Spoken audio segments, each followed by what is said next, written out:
Chapter 39:45. Director Gu is quite satisfied with me, but the assistant director said that I did well in the audition. However, there is another person who wants the role. If I want to act, I have to go through a second round of auditions. A second round of auditions?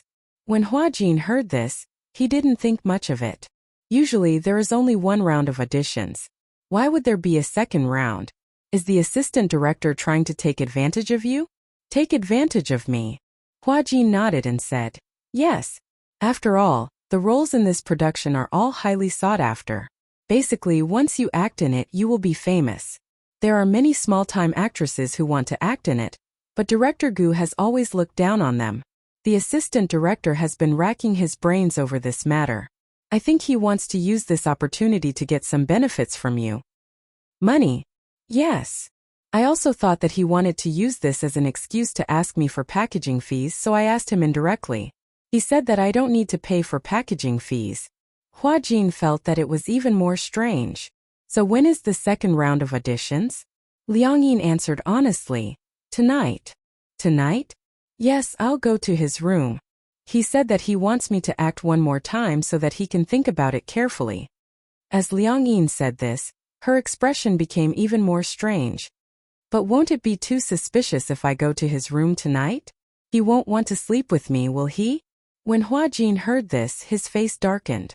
He wants you to go to his room? Tonight? Yes. Do you even need to ask? When Hua Jin heard this, he was also very angry. He sat beside her and said, you're not allowed to go. He obviously wants to sleep with you. When you go into his room, you won't be able to tell how many people are in the room and whether you can walk out of it. This assistant director also had a criminal record. Rather than a criminal record, it was more like one was willing to be hit and the other was willing to be hit. As the assistant director, he was in charge of the casting process. Other than the roles that the sponsors and the director had assigned, the other roles depended on what he said. Naturally, there would be people who wanted to climb up the ladder. In fact, there were many of them. However, this assistant director was known for his ugly table manners in the industry. He was quite ruthless when it came to playing with women, especially when he used the excuse of discussing the script to invite two popular actresses to talk about the script. It would have been fine if it was just the unspoken rules, but he had already instructed the paparazzi to release the news in advance and take pictures of the two actresses following him into the hotel. Then he held on to these photos and waited for the drama to finish filming and enter the promotional period. Then he casually released these photos, but it was still considered a sensation for a while.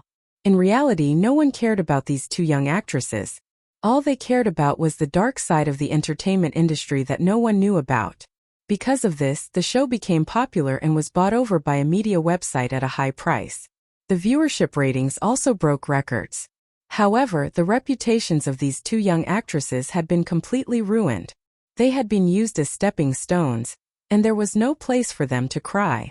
Later on, she had plastic surgery, changed her name and took on a few dramas, but they were all lukewarm. As for this assistant director, because of the unbreakable publicity, he was still doing well. The entertainment industry was like this. It was an abyss of suffering. It was easy to dodge a spear in the open, but hard to defend against a stab in the dark. In order to rise and fall in the industry, it depended on who was ruthless enough. Usually, those who stood at the top were those who could go all out. Chapter 39:46. Liang Yin still had a lingering fear when she heard this. Luckily, she had reported this matter to Hua Jin in advance because she also felt that it was quite suspicious. That was why she had her suspicions and told Hua Jin about it. She didn't expect that there would be so much involved. Then I won't go. Liang Yin knew that this opportunity was very precious. If she didn't go, she might even offend the assistant director. However, she really didn't want to come into contact with such things. If this was the price to pay for being famous, she was willing to give it up. Sigh. Liang Yin had underestimated her own experience. Hua Jin saw her disappointed look and comforted her. It's okay. It's not like this role is the only thing you want. Later, I'll ask Qin Zhou to see if there are any vacancies in the cast. No need. Liang Yin smiled and said, actually, I think being an assistant is pretty good. I can help you with the scenes and also be a bystander. In this industry, there were often some shocking things that could be gossiped about. Although it was quite world-shattering, Liang Yin was used to it. She enjoyed the gossip. Hua Jin didn't take it to heart. After all, Liang Yin didn't seem to take it to heart either. At night, Hua Jin was reading the script when his cell phone suddenly rang. He picked up the phone and realized that it was the assistant director. There were 2 assistant directors in the cast. One was in name and the other was in charge of casting and high-level affairs. His name was Meng Hao. Hua Jin didn't give him a contact number, but there was a group account in the cast. Looking at this account, Hua Jin recognized that it was Meng Hao. Usually Meng Hao wouldn't call him unless it was something important. He guessed that this must have something to do with Liang Yin. When he picked up the phone, the other party asked directly, "Hua Jin, what's wrong with your assistant? Didn't you say that there's an audition tonight? Why don't I see her? Also, I can't get through to her cell phone." Director Meng, "I've heard about what happened today. I was the one who told Liang Yin not to go. Liang Yin is innocent. You can fool her, but can you fool me? Do you think I don't know what you're planning? In this industry, if you want to be in a film, you have to go all out. But Liang Yin is my assistant. Even if you want to give me face, you shouldn't do this. That's fine, but you actually came to me to ask for him?" There was a deathly silence on the other side. After a long time, Meng Hao smiled. He naturally expected that Liang Yin must have told Hua Jin about this matter, so he didn't avoid it. After all, she was just an assistant. She expected that Hua Jin would at most turn a blind eye to it and not care about it. Meng Hao had taken a liking to Liang Yin. With Liang Yin's looks, it was definitely rare to see someone like her in the entertainment industry. Many celebrities in the entertainment industry had their looks altered, but they often looked like the product of an abortion line. This included the newcomers, who had undergone plastic surgery to look like popular actresses. Yoon Shirshir, who had been popular for a while, had such a pure and innocent face. She was already a little tired of looking at all these faces. There weren't many natural beauties like Liang Yin. She was definitely a treasure. The more Meng Hao looked at her, the more he liked her. Aya, this is an inevitable process. You should know. Who doesn't come here at this time? If you can't even accept this, how can you stay in the entertainment industry? Chapter 3947. When he said this, Meng Hao was immediately displeased. Even his tone became lukewarm. Hua Jin, you're not ordinary now. You're famous. Don't forget how you got to where you are in the past. You're looking down on the unspoken rules. Don't you think that your unbearable past is a stain that you can never erase? Do you think that the past doesn't matter now that you're famous? Ha! Hua Jin is just an assistant. Do you have to be so protective of her? When Hua Jin heard this, his face turned pale. Then he retorted, "Director Meng, let's talk about the facts. If you want to use the unspoken rules on my assistant, then let's talk about it openly. I can't say anything if a man and a woman are willing. But don't you think that's too disgusting to deceive her?" Perhaps it was this word that enraged Meng Hao. "My mother doesn't even think that you're disgusting. Who knows what kind of person your assistant is? She pretends not to know. But since she wants to be in this industry, don't she know how complicated it is? Why are you pretending to be innocent? Don't act anymore. Get out of here." When Hua Jin heard this, he was completely enraged. If it weren't for people like you who break the rules of the industry, would actors like to be used by the unspoken rules? When one entered this industry, there were too many things that were beyond one's control. There were different levels of actors and actresses, and gradually there was a foul atmosphere. It was these directors and capitalists who condoned this atmosphere that made many people willing to use the unspoken rules to get to where they were. As for those who truly had strength and principles, they were buried. Ha, don't make it sound so nice. Aren't people like you just chasing after fame and fortune? Isn't that what you want? You're still pretending to be obedient after getting benefits? What a pompous statement. All right, that's enough. Meng Hao interrupted him impatiently. Haha, people like you are at the bottom of this industry. People like you deserve to please us. Ha, no matter how glorious you are, you'll be under us for the rest of your life. With that, the phone was hung up harshly. Hua Jin stood by the floor-to-ceiling window, holding his phone. He was so angry that he was trembling. Damn it. People like you, no matter how glorious you are, will be suppressed by us for the rest of your lives. These words were like a stab to his heart. Hua Jin clenched his fists. The old scars in his heart were ruthlessly torn open. Even the scabs and skin were badly mangled. Hua Jin. Liang Yin's weak voice suddenly came from behind. Hua Jin didn't dare to turn around and let her see him in such a sorry state. Liang Yin was just about to return the script when she heard Hua Jin arguing with someone through the door. Worried, she swiped the room card and heard Hua Jin and Meng Hao arguing. She felt especially upset when she heard that. She didn't know why, but when she looked at Hua Jin's lonely back, she actually felt an incomparable heartache. She walked over gently and held his shoulder carefully. Hua Jin, are you okay? Hua Jin shook his head and said, I'm fine.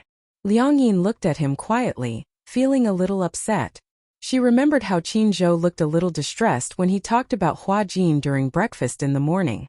Actually, I don't manage artists anymore. But Hua Jin is the only one I've made an exception for. Chapter 39-48.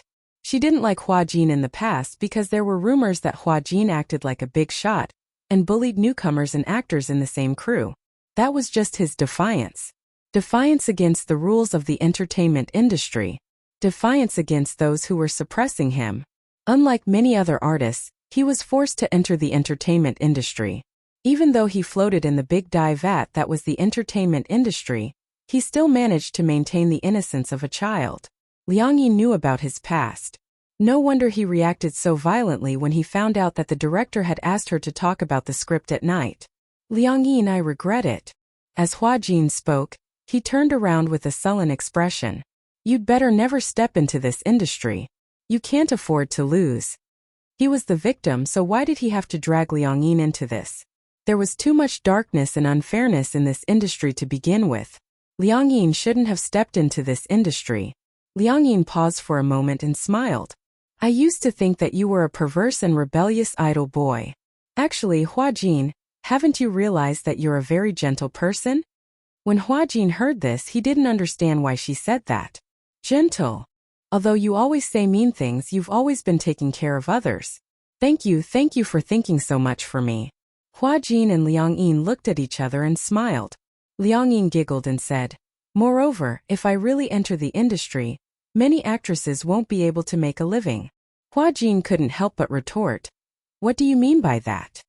Look, someone with good acting skills and good looks like me gets paid so cheaply. Isn't it obvious that I'm stealing their jobs? When Hua Jin heard this, he couldn't help but laugh. That's right. Liang Yin couldn't help but reach out her hand and rub his face as if she was coaxing a child. Aya, why are you so cute when you laugh?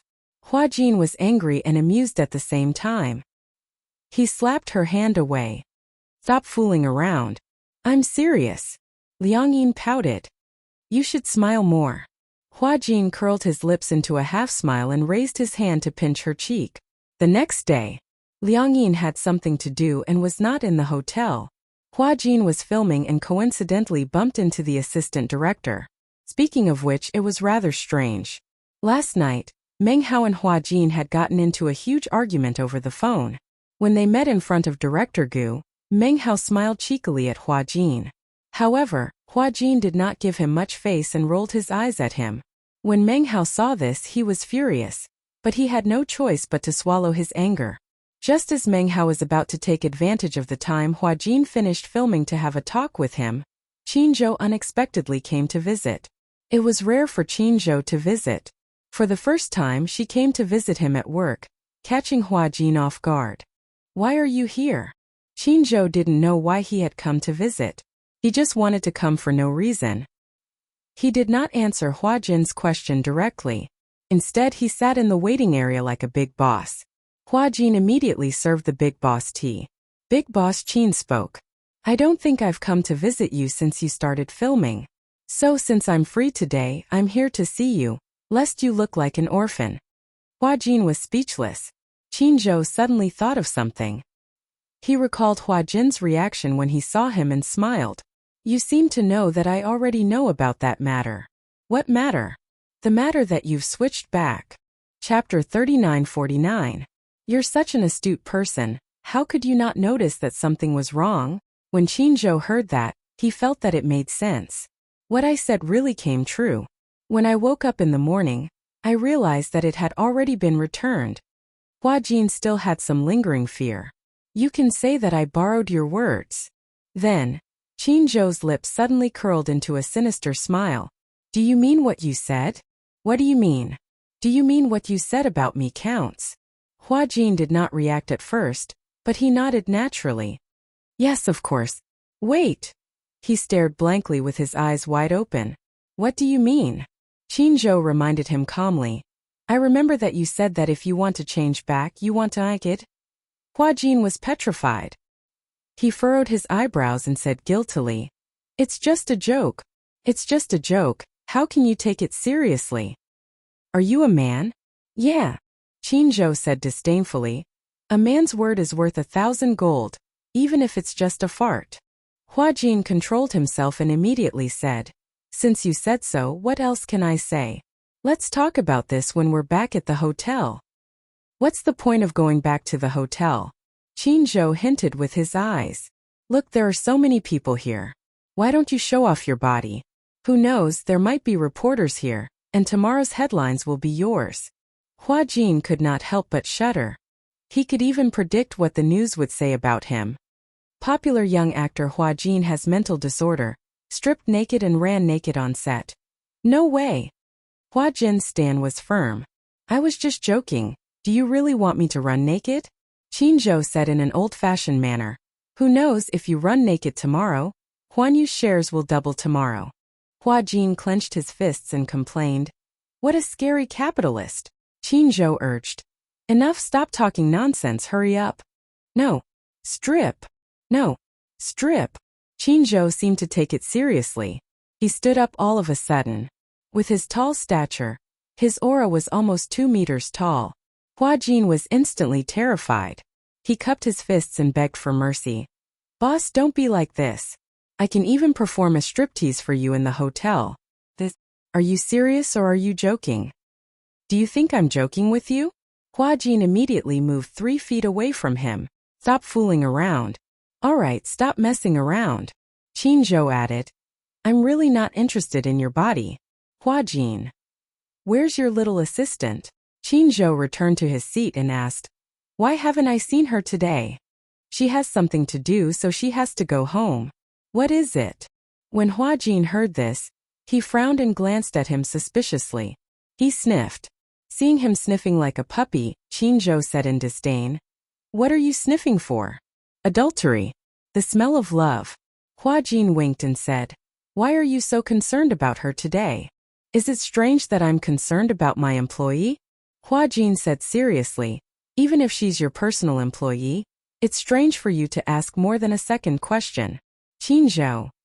Don't tell me you're interested in her? Without waiting for Qin Zhou to speak, Hua Jin justified himself. That's true. After all, we share the same bed.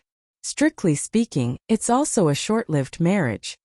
Chapter 3950. Yesterday, Meng Hao invited Liang Yin for an audition.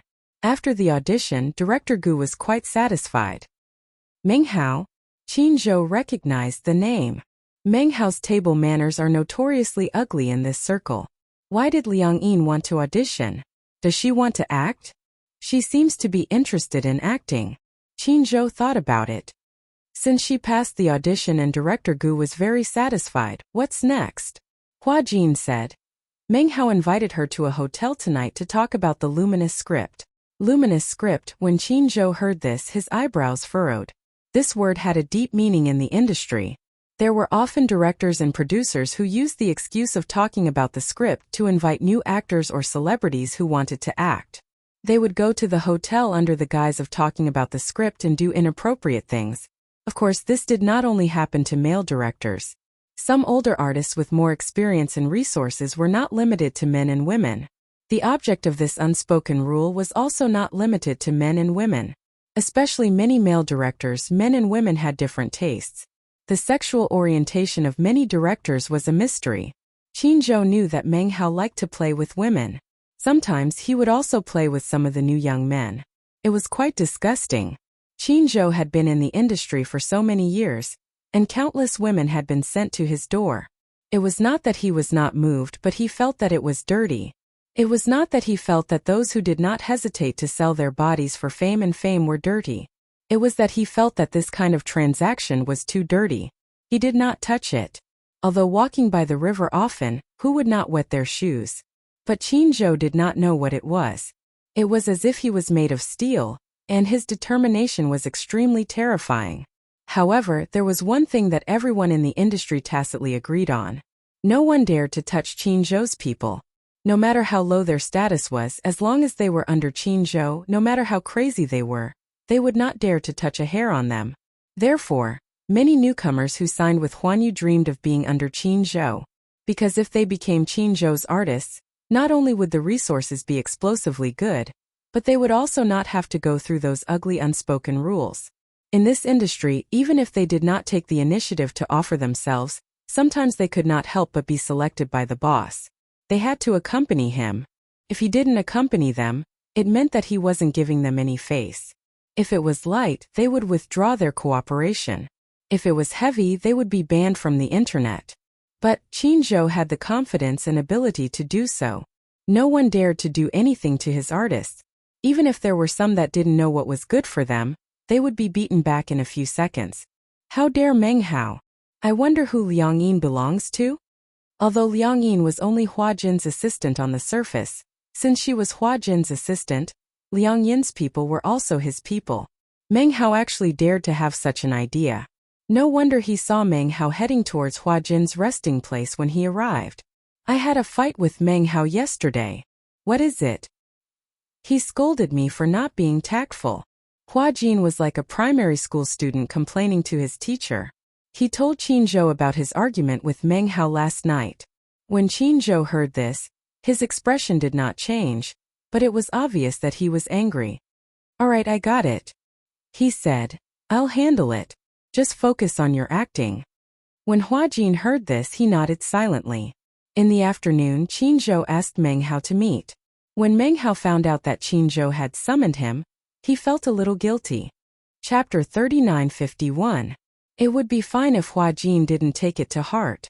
But if he took it to heart and word got to Qin Zhou, he would be in deep trouble. Who was Qin Zhou? He was the boss of Huan Yu. Although Huan Yu was a branch of Shengyu Financial Group on the surface, and Mu Yaja was the main legal representative of Huan Yu, in fact, the real power of Huan Yu had long been in Qin Zhou's hands. Mu Yaja had already handed over the real power of Huan Yu to Qin Zhou. If it weren't for their strong friendship, he would never have ceded such a big Huan Yu to Qin Zhou. This showed that Qin Zhou and Mu Yaja had a good relationship. Most importantly, everyone knew that Mu Yaja's wife, Yun Shishir, was an artist under Qin Zhou. Although Yun Shishir did not stop acting after giving birth to a little princess, she was no longer as active as before.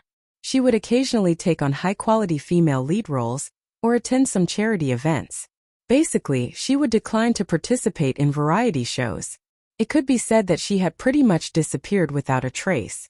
But under Qin Zhou's operation, as long as Yun Shishir acted in a TV series or movie, it would definitely be the most popular. Whether it was the ratings or the box office, they were all second to none. What a terrifying operation to create such a situation. Qin Zhou was now mainly in charge of the operation of Huan Yu. The only artist who was more active under him was Hua Jin. It could be said that Qin Zhou's focus now was all on Hua Jin. Meng Hao was also sure that offending Hua Jin would undoubtedly offend Qin Zhou indirectly. So, the next day he thought about trying to apologize to Hua Jin. In the end, in front of Director Gu, Hua Jin didn't even pay attention to him. Meng Hao was embarrassed. Director Gu also realized that something was wrong and couldn't help but ask what was going on, and if he had offended Hua Jin. How could Meng Hao admit it? He was still angry. He had obviously lowered his status, but Hua Jin didn't even look at him, which made him very embarrassed. Director Gu added, "Luckily, you didn't offend Hua Jin. If you had offended Hua Jin, it would be equivalent to offending Qin Zhou." The consequences of offending Qin Zhou were self-evident. Meng Hao couldn't sit still anymore. Therefore, he thought of looking for an opportunity to have a good chat with Hua Jin and get closer to him. In the end, when she went to the waiting area, she bumped into Qin Zhou. She quickly left with her tail between her legs. Not long after, he received a call from Qin Zhou. On the phone, Qin Zhou's tone was still calm, saying that he had something to discuss with him. Meng Hao suddenly had a bad premonition. He felt that Qin Zhou's invitation to him was more like a hongmen banquet. Although Meng Hao felt guilty, he still mustered up his courage and perfunctorily replied. No matter what, since Qin Zhou had asked him out, he had to go. Qin Zhou was also here. The two of them met at a coffee shop near the set. As soon as Qin Zhou sat down, Meng Hao's entire body tensed up. The man in front of him was clearly in his 30s, but he still looked like he was in his 20s. He was even older than Hua Jin. However, even though he looked young, his body had a dignified aura. Even though he was smiling, it still made people shudder. Meng Hao respectfully handed him a cigarette. Chapter 3952. As Meng Hao spoke, he was about to light the cigarette. Qin Zhou did not take the cigarette. Instead, he lit a cigarette, took a puff, and gently flicked it into the ashtray. He narrowed his eyes and asked, I heard that you went for an audition with Liang Yin. Is that true? When he heard that Qin Zhou had indeed asked him out for an audition, he could not sit still any longer. Yes. Qin Zhou exhaled a puff of smoke and said casually, I also heard that you asked her to meet you at a hotel tonight for the second audition? Yes. She is not familiar with the script, so I wanted to take it a step further. Meng Hao found an excuse, but this excuse was clearly useless in front of Qin Zhou. A step further? Qin Zhou caught on to these three words and became interested. What step further? I heard that director Meng has some rules. I heard that the real audition is usually done in bed. Meng Hao's sitting posture became more anxious. He quickly changed the topic. This Liang Yin, could she be one of CEO Qin's people?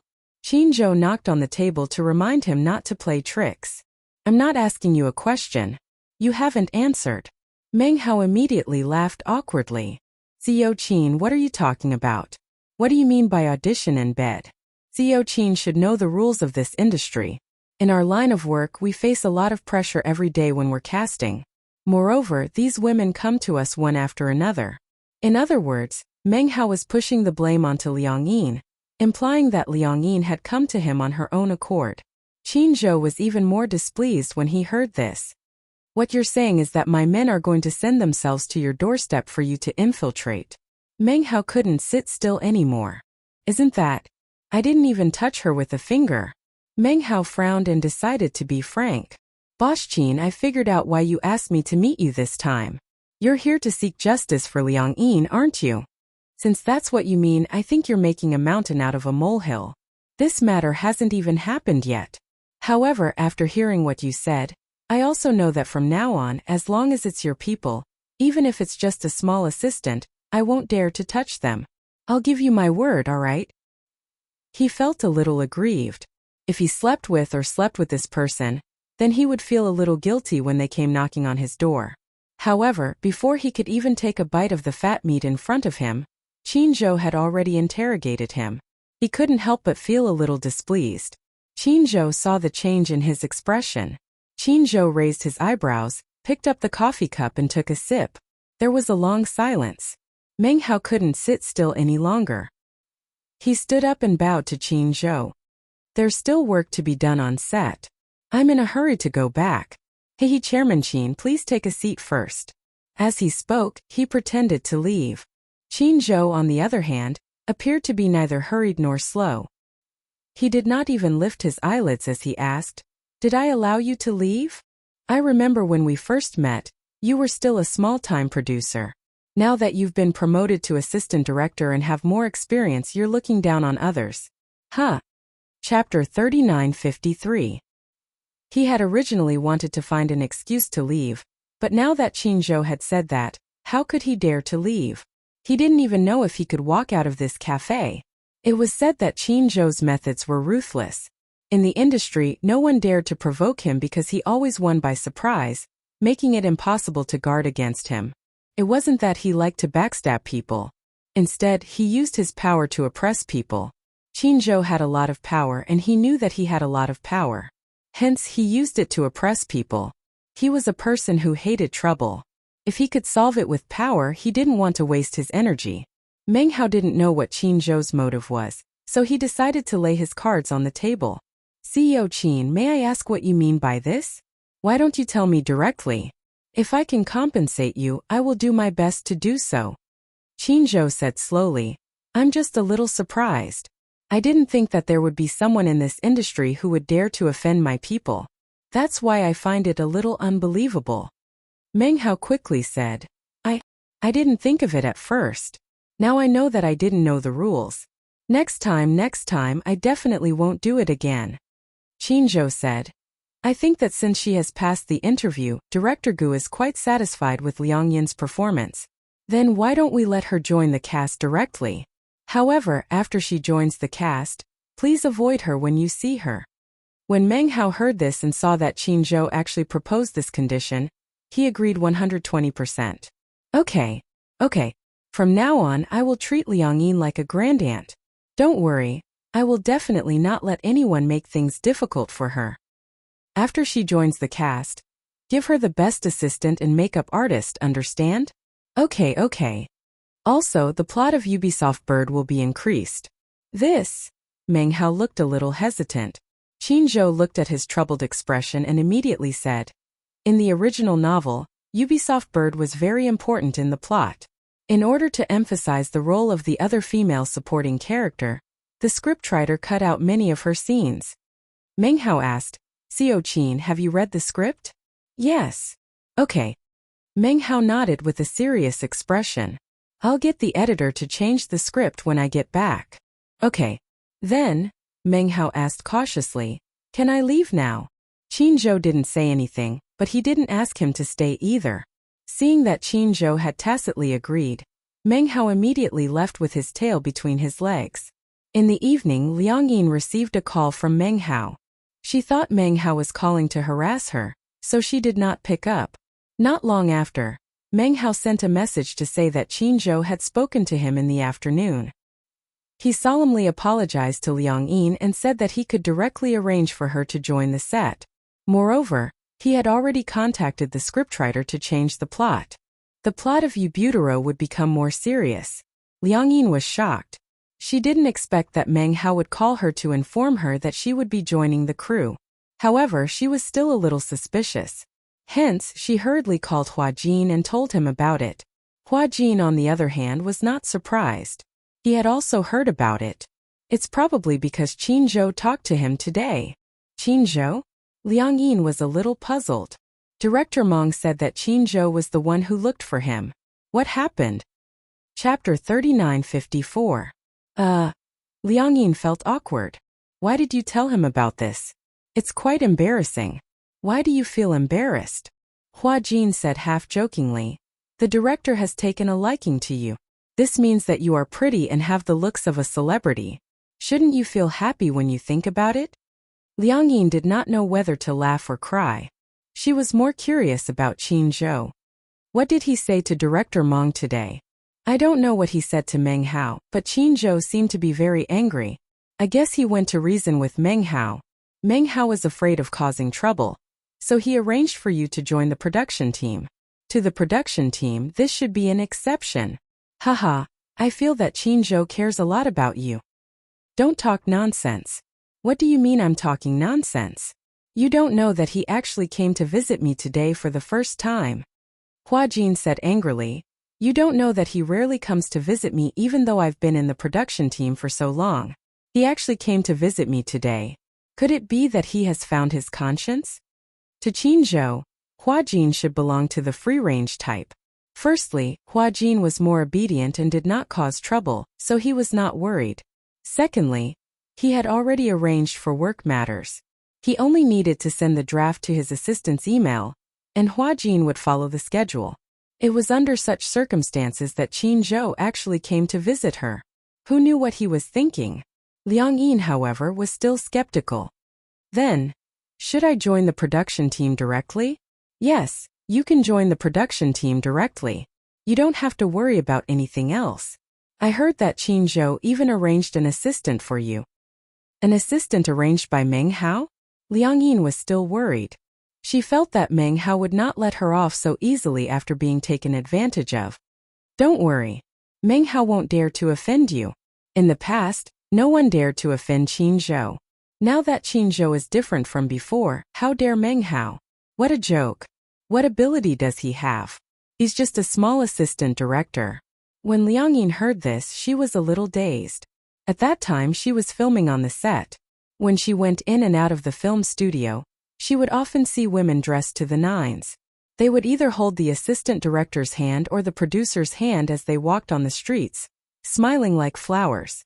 Even such a small assistant director was enough to make them scramble like a flock of ducks. Now, based on Hua Jin's tone, the assistant director was actually a mere person. In this circle, the difference in level was not small. But since Hua Jin said that she could directly join the crew, Liang Yin had no choice but to comply. By the way, your pay has also been set. It's the highest among the supporting roles, 100,000 yuan per episode. 100,000? I'm guessing it's because of Qin Zhou. But the production crew only dared to name a price because Huan Yu is one of the investors. Either way, let's just assume Qin Zhou is paying you. Liang Yin was a little flattered. Hua Jin said enviously, "That's great. You come from such a good family. You have to know that you haven't signed a contract yet. You don't have to share your pay with anyone. I've just debuted.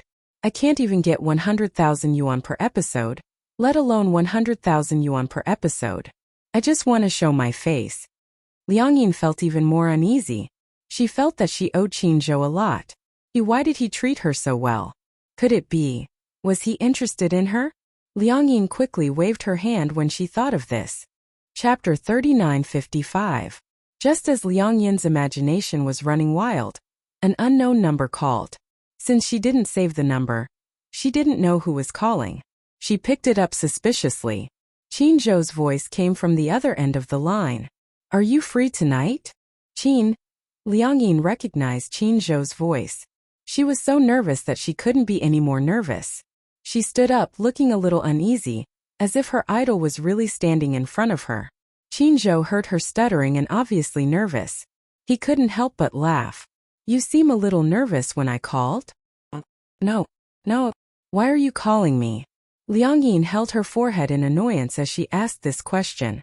She sounded as if she didn't like him calling her. She definitely didn't mean it that way. She hoped that he wouldn't misunderstand her. Qin Zhou found her even more interesting after hearing this. She was so nervous. It seemed that what Hua Jin said about Liang Yin having a crush on him was true. "Don't be nervous. I'm just asking if you're free tonight to have dinner together." "Dinner?" Liang Yin was so excited that she almost couldn't catch her breath. When she came back to her senses, she quickly nodded and said, "Of course I'm free. What are we eating?" However, after saying this, Liang Yin felt a little annoyed again. Why did her tone and words make it seem like she wasn't reserved at all? Would he think that she was a frivolous woman who couldn't wait to throw herself at him? Liang Yin suddenly felt that both her IQ and IQ had dropped by more than one level. They weren't even in love yet? How could she be so stupid? Could it be that the saying that a woman's IQ would drop when she was in love was true? Just as she was letting her imagination run wild, Qin Zhou's voice came clearly from the receiver. "Did you hear what I said?" Liang Yin was so lost in thought that she didn't hear what he said clearly. She immediately said, "There seemed to be a problem with the signal just now." What did you say?" "I asked you if it's convenient to pick you up now?" "It's convenient." After Liang Yin gave him the address, she thought for a moment and said, Can you get there in half an hour?" "Well, if there's no traffic jam, we should be able to get there in half an hour." When Liang Yin heard this, she immediately felt a sense of urgency. After hanging up the phone, she immediately rushed into the bathroom to wash her face, wash her hands and apply her foundation. She wasn't very good at makeup, but she knew how to do basic light makeup. However, she didn't know if it was because she was too nervous and flustered, but she seemed to have put on too much eyeshadow and too much lipstick. Just as she was about to start all over again, Qin Zhou called and said that he was already downstairs. Liang Yin didn't have time to remedy the situation. She put on her coat and hurried downstairs. When she arrived downstairs, she saw Qin Zhou's Bentley parked at the entrance of the neighborhood. He was sitting in the car smoking a cigarette. When he saw her come downstairs, he immediately put out the cigarette, opened the door and got out of the car. The moment he saw Liang Yin, his face froze. Qin Zhou's deep gaze landed on her face. At first glance, he was attracted by her thick eyeshadow. She seemed not very good at makeup.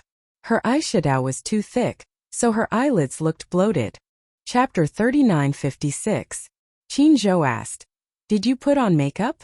When Liang Yin heard this, she became a little nervous. "What's wrong? Is it very thick?" Qin Zhou touched the tip of his nose and said, "Yeah, it's a little thick. Like a little tabby cat." Liang Yin covered her face guiltily. She didn't have a mirror with her, so she didn't know what to do. "It's cold, let's get in the car first." As Qin Zhou said this, he unlocked the car. Liang Yin lowered her head and got into the car in frustration. However, for some reason, perhaps because she was worried that she would sit too close to him, the failed makeup on her face was clearly visible. When Qin Zhou got into the car and saw that she was sitting in the back seat, he was a little surprised. "Why are you sitting in the back?" "Well," Liang Yin said guiltily, "do you want me to go up and remove my makeup? I don't really know how to put on makeup. Seems too ugly." "If you don't know how to put on makeup, why do you want to put on makeup?" Qin Zhou retorted. Hearing this, Liang Yin felt even more dejected. It looked like she really did put on makeup that was very ugly. Otherwise, he wouldn't have said that. Oh no. She had wanted to put on some pretty makeup to leave a good impression on him. In the end, she hadn't expected that it would backfire. Just as she was feeling more dejected, Qin Zhou suddenly said, "I think you look good with makeup." When Liang Yin heard this, she was stunned. She was a little surprised and in disbelief. Really? Qin Zhou nodded seriously and patted the front passenger seat. He smiled and said, "Come and sit here." Oh. She obeyed and moved to the front passenger seat. Just as she sat down, she saw Qin Zhou's hand resting on the armrest. His fair and well-proportioned fingers looked like they were carved from jade. They were extremely beautiful.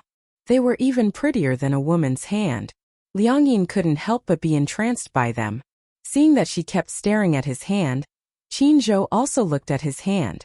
He turned it over and asked, "Why do you keep staring at my hand?" Liang Yin came back to her senses and looked up.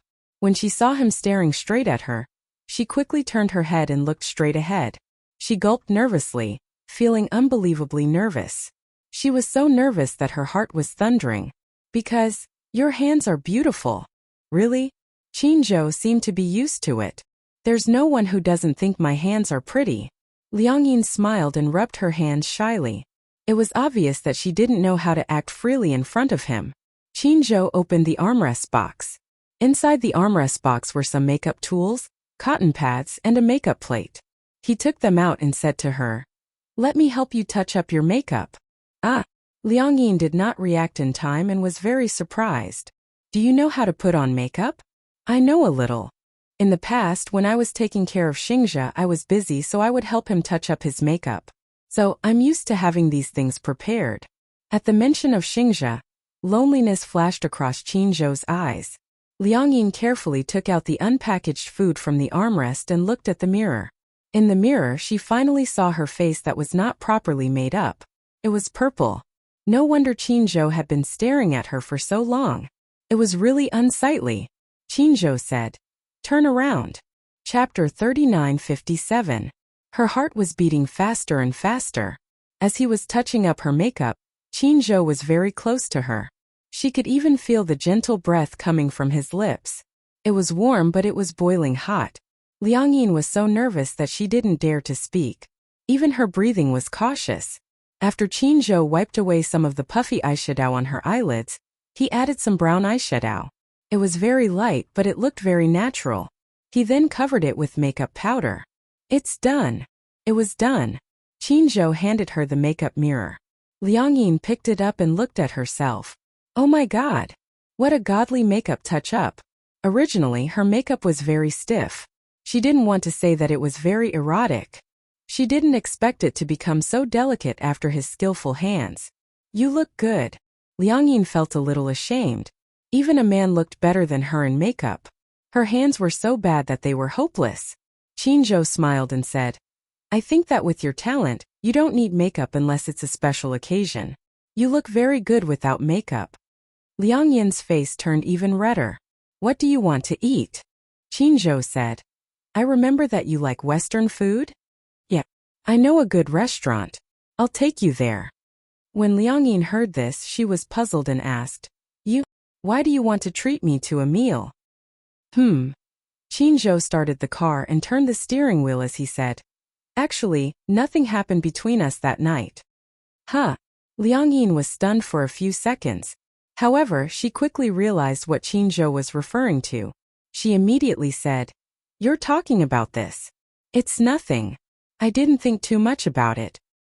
It's better for the person involved to explain it personally. Liang Yin was a little disappointed. She felt that Qinzhou's words seemed to be trying his best to distance himself from her. Actually, he didn't have to explain himself. She wouldn't let her imagination run wild. His explanation made it seem like he was trying to draw a clear line between them. "I know. I won't pester you because of this." Liang Yin said this because she thought Qinzhou was worried that she would pester him because of this. Qinzhou knew what she was thinking, but he wasn't in a hurry to explain. Instead, he said calmly, "I didn't mean anything by what I said that morning. I was just testing you. Because when I first saw you when I woke up, I felt that you weren't Hua Jin." Qinzhou continued. "But I wasn't sure, so I wanted to confirm it. Sure enough, you've really switched back. This was also a good thing that was worth celebrating. So let's treat this meal as a celebration, and also as an apology for what I did back then." Liang Yin blushed and nodded. She was extremely nervous. How could she not be nervous when her Prince Charming was sitting right beside her? The car sped along until the car stopped at a Western restaurant with an extremely elegant environment. Liang Yin looked up and saw a series of English letters on the signboard, but it was not an English photo. French. Qinzhou went to the front passenger seat and opened the door for her. Liang Yin got out of the car, pointed at the signboard and asked, "What kind of Western restaurant is this?" "This is French food. It's a 3-star Michelin restaurant." "What's a Michelin restaurant? Isn't it selling tires?" Qinzhou was speechless. Oh. Chapter 3958. Indeed, there was a tire brand called Michelin that could be found everywhere. Liang Yin often saw this signboard's tires and a special cartoon character. Qinzhou pondered for a moment and said, "Actually, Michelin restaurants have another nickname." "Oh, what's the nickname?" "It's a restaurant that is troublesome to prepare and troublesome to eat." Liang Yin was dumbfounded when she heard this. So there was such a saying? Michelin dishes might take a lot of effort to prepare, but if you eat, the dish will be gone in a few seconds. Will you not be full? Coming to this restaurant is for this elegant atmosphere. But you shouldn't be hungry. Qinzhou said. "Why are you in a daze? Let's go in. I've already made a reservation." Oh. Liang Yin was about to enter when she suddenly realized that Qinzhou had stopped moving. His arm was slightly empty as he gestured to her. "Just hold my arm." Liang Yin was a little uneasy, but she still mustered up her courage and held his arm nervously. Somehow she felt that this action was something that only couples would do. Qinzhou took her into the restaurant, and a waiter immediately led him to the reserved booth. Michelin restaurant had an elegant environment. When they walked in, the lights were dim, but it was enough to see the layout of the restaurant and the path under their feet. The two of them walked to the booth. The waiter first pulled out a chair and gestured for Liang Yin to sit down. It was Liang Yin's first time in this restaurant. She was not used to such thoughtful service and stood there in a daze. Qinzhou said, "Sit down." Only then did Liang Yin dare to sit down. Just as she sat down, the waiter adjusted the seat for her and walked to Qinzhou's side to pull out a chair for him to sit down. The service was too thoughtful. There was a kind of the sense of ceremony of European royalty. The service of this Michelin restaurant prioritized the ladies. In the same booth, the ladies would be prioritized before the men. The waiter looked French. This restaurant was originally opened by French people. Everything in the restaurant, even the details, had been restored to the original taste of Michelin. The waiter unfolded the napkin and carefully placed it on her lap. However, such a complicated etiquette made her feel even more uneasy. She was afraid that she would ruin the dining ceremony of the restaurant and become a joke to others. She felt that most of the people who went in and out of the restaurant were either rich or respectable, but it was her first time stepping into such an expensive restaurant. This was even more luxurious than the Western food Hua Jin had treated her to. After laying out the napkins, the waiter served 2 appetizers. There were 2 appetizers. One of them was pointed out by Qin Zhou, black truffle puffskin soup, which was bogus classic. It was said that only VIP guests could enjoy this dish, and it was not available to outsiders. On the surface, the cup looked like it was made of crispy pastry. After poking open the golden skin, one could see the warm soup inside. Liang Yin was suddenly in a dilemma. The dishes were so exquisite that she didn't know how to eat them. Previously, when he went to the Western restaurant, he still knew how to cut the steak. So should he just drink the crispy skin soup or? Liang Yin looked at Qin Zhou asking for advice. Chapter 39:59.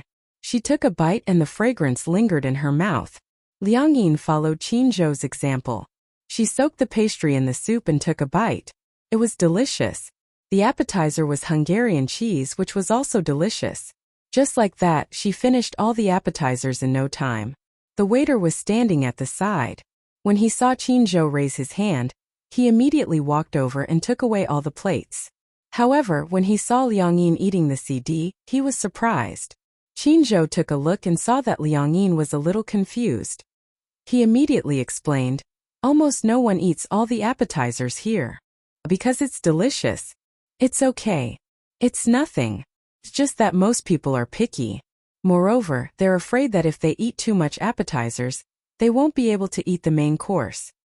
Isn't this the main course? The main course hasn't been served yet. Usually one dish is the only dish on the table. When the appetizers are taken away, the next dish will be served. I see. She had learned something new. Liang Yin smiled and said, "It's delicious. If you didn't treat me, I wouldn't have known that there was such delicious Western food. This Michelin restaurant is considered authentic. The taste is quite good." Qin Zhou's taste was also more picky. The restaurant that he chose would definitely not be bad. Then the main course was served one after another. The music in the restaurant was soothing and gradually calmed Liang Yin's nervous mood. Parmesan soufflé, Bayern-boiled eggs. When the burgundy snail was served, Liang Yin's face gradually showed a trace of embarrassment. "This is snail, burgundy snail. It's delicious." Snail? Can snails be eaten? Snails are cultivated artificially. Their meat is very tender. When Liang Yin saw the snail, the image of a snail with two antennae slowly wriggling on the ground on a rainy day appeared in her mind. It was sticky and she could even see mucus. Felt difficult to eat. Liang Yin was a little hesitant. Qin Zhou knew that she didn't dare to eat it. Those who weren't used to French food might flinch at the sight of snails. Actually, close your eyes and don't care what ingredients it's made of. Just try it. Perhaps because of Qin Zhou's encouragement, Liang Yin did not want to disappoint him. So she closed her eyes and took a bite. If he forced himself to forget that it was a snail, the fat and tender texture, and the sweet and fragrant juice were indeed delicious. However, when he thought about the appearance of the snail, he still found it hard to swallow. However, Liang Yin obviously gave him face and swallowed it. However, the expression on his face when he swallowed the pill was clearly a little conflicted. Qin Zhou couldn't help but laugh. After all, to her, eating snails was no different from eating earthworms. Is it good? Not bad, but if you're not used to it, just put it aside. It's fine. It's a waste not to eat. Liang Yin closed her eyes again and took another bite. She had even eaten silkworm pupae before, so what was there to be afraid of snails? It was just a mouthful of protein. After temporarily ignoring the snail, Liang Yin no longer held any grudges. She ate the 3 snails and wiped the corners of her mouth with a napkin. Actually, if you ignore the fact that it's a snail, this dish is quite delicious. Qin Zhou pursed his lips and smiled. He raised his wine glass. Cheers! Liang Yin also raised her wine glass. Ding! The glasses clinked. Chapter 39:60. Liang Yin was a little afraid of getting drunk. She didn't know how she would behave when she was drunk and whether she would make a fool of herself. So she asked, "Will I get drunk?" "That depends on your alcohol tolerance. However, no matter how bad your alcohol tolerance is, at least you won't get drunk after drinking this glass." Qin Zhou paused and said half-jokingly, "But if you can't drink, don't force yourself. I don't accept scams." Liang Yin pursed her lips and smiled. She suddenly felt that it was very comfortable to get along with humorous men like Qin Zhou. It was no wonder that people said that when they were young, They liked to chase after young, fresh meat because they were handsome and had a youthful aura. However, most women still ended up with mature and steady men. Qin Zhou was a typical mature man. At this moment, the lights in the booth suddenly dimmed. Liang Yin was shocked. She thought that there was a power outage. But if there was a power outage, the lights wouldn't have dimmed so gradually. Qin Zhou saw Liang Yin's surprised expression and immediately said, "This is a special program for this restaurant." Special program? While Liang Yin was still curious, she saw the holographic projection lights above her head emit a glassy color that wasn't dazzling. Then this charming and resplendent light gently fell on the white tablecloth. Such a big table now became a natural projection screen. The entire tablecloth was rendered into the Milky Way by the lights. It was too beautiful. It was so beautiful that it was suffocating. Liang Yin sucked in a breath of cold air. She didn't expect that the white tablecloth, which she thought looked ordinary when she sat down, would be so ordinary. She didn't expect that a holographic image would give her the feeling of being in a dazzling galaxy. "It's so beautiful." Qin Zhou smiled and looked at Liang Yin. Liang Yin looked at the resplendent lights in a daze. Along with the music, all kinds of beautiful effects were created. "Can I take a picture?" "Of course." After getting Qin Zhou's approval, Liang Yin quickly took out her phone, took a picture, and uploaded it to her WeChat moments. She often used WeChat, but she didn't have many friends on it. Hua Jin was also there. Not long after Liang Yin uploaded the post to her WeChat moments, Hua Jin saw it. He went to look for Qin Zhou furiously and sent him an angry emoji. "Qin Zhou, you guys had a secret meeting behind my back, and even went to eat a Michelin 3-star restaurant. Why didn't you bring me along?" Qin Zhou took out his phone and saw that it was a message from Hua Jin. He glanced at it and threw it aside, ignoring it. Hua Jin went to harass Liang Yin again. "Okay, you guys went to have fun behind my back and left me alone in the hotel." Liang Yin replied with a snickering emoji. I won't bring you." Hua Jin exploded in anger and sent an aggrieved kitten emoji. In the blink of an eye, tears flowed like a river. If there's good food next time, I won't bring you guys along." Liang Yin smiled and replied with a tongue-out emoji. Then she ignored Hua Jin. Qin Zhou saw that she was holding her phone and guessed that it was a message from Hua Jin. He asked, "Hua Jin went to harass you?" "Yeah, he said that we didn't bring him to Michelin and he was angry." Qin Zhou snorted. "Did I not bring him here to eat enough? He must be sick of it. Do you guys come here often to eat?" Chapter 3961. Liang Yin lifted the wine glass and took a sip of champagne. Perhaps it was because of the small amount of alcohol, but her face turned red all of a sudden. On the way back, Qin Zhou had been drinking, so he called the chauffeur to help Liang Yin into the car. She was obviously a little drunk and a little groggy, but she wasn't exactly drunk. She only felt that Qin Zhou's voice was a little ethereal and distant. The heater was turned on in the car, so it was very warm. Liang Yin leaned against the seat and felt her head suddenly become heavy and groggy. Seeing that her head was swaying, Qin Zhou simply reached out his arm and put it around her shoulders so that she could lean on his shoulder. For some reason at that moment, Liang Yin suddenly became clear-headed. Even though she had indeed drunk some wine earlier and felt a little tipsy, Qin Zhou's action had undoubtedly startled her awake. Leaning on his shoulder, she was so stiff that her whole body was tense. Liang Yin mustered up her courage and opened her eyes a little to sneak a peek above her head. Qin Zhou looked out the window quietly.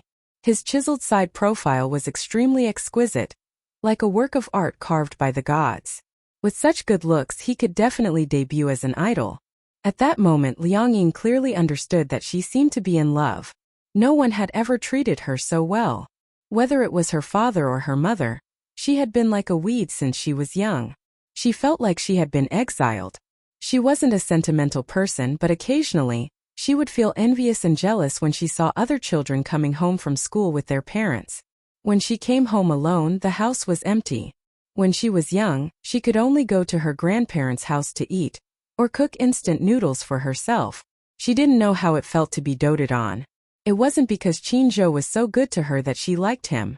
It was because he gave her an indescribable feeling. She would rather recognize this feeling as a sense of belonging. "I don't know how many times you've been giggling since this morning." On the set, Liang Yin was waiting for the opportunity to try on her makeup. When Hua Jin came back from filming, he saw her hugging his hot water bottle and giggling like no one else was around. He walked over grumpily and snatched the hot water bottle from her arms. He glanced at her and said, "How much longer are you going to giggle like that?" Liang Yin snapped back to her senses. She glanced at him and quickly stopped giggling. "Have you passed?" "Yes. Wait for the next one." Hua Jin sat down and looked at her expression suspiciously. Even though she wasn't wearing makeup or blush, her red cheeks looked like they had been dyed with rouge. He couldn't help but feel suspicious. "What did you guys do yesterday?" Liang Yin said. "Nothing. I saw you giggling like a fool." Hua Jin smiled wickedly. "Did you make any progress yesterday? What are you thinking? What else did you do after dinner yesterday?" "We didn't do anything. After dinner he sent me home and then left." Hua Jin furrowed his brows. He hated Qin Zhou for being so disappointing. He had thought that Qin Zhou had taken a liking to her and wanted to make a move on her. Chapter 3962. At last night's dinner, Hua Jin had thought that Qin Zhou wanted to serve meat directly. He didn't expect that Qin Zhou had become a vegetarian. Boring, humph. When Liang Yin heard that, she could guess what Hua Jin was thinking. She snorted coldly. "Do you think Qin Zhou is like you? He's a gentleman, not what you think." "He's a gentleman? Do you want me to talk to you about his past relationships?" Hua Jin deliberately baited her. As expected, Liang Yin took the bait and became excited all of a sudden. "Past relationships? Tell me about it." "Humph, if you want to know, I won't say." "Hey!" Liang Yin hated people who kept people in suspense and didn't satisfy their curiosity. Was there a need to ask? It was obvious that he was doing it on purpose. Since Hua Jin didn't say anything on purpose, Liang Yin also resisted the urge to ask. Firstly, she didn't want Hua Jin to get what he wanted. Secondly, it didn't seem appropriate to ask about his past. However, Liang Yin started to ask Hua Jin about other things. "Do you know what Qin Zhou likes to eat?" For example, what kind of dishes he likes to eat. Also, what kind of fruits and flowers he likes. Hua Jin said casually, "He's a capitalist. He likes money the most. Money can buy everything you say." Liang Yin was speechless. She was speechless. Hua Jin frowned slightly. "Why, you want to make soup and cook for him?" I heard that when he goes to work he either orders takeout or eats from the cafeteria. The food in the cafeteria must be terrible, right?" If I remember correctly, when Huan Yu was still in charge of CEO Mu, the chefs in the cafeteria at Huan Yu's headquarters were all 5-star chefs. This tradition hasn't been broken yet. In other words, he was saying that a 5-star chef would surely be able to cook better food than him. Liang Yin was rebuffed one after another. She pursed her lips, feeling wronged. "Then, I'll knit a scarf for him." "Knitting a scarf?" Hua Jin narrowed his eyes and teased. "Can't you be more mature and knit something difficult? I know how to knit scarves and scarves." "Really? Why would I lie to you?" Hua Jin said confidently. "Isn't a scarf just a matter of 2 needles tying a row of knots, then threading, hooking, and picking?" Liang Yin was hit hard again.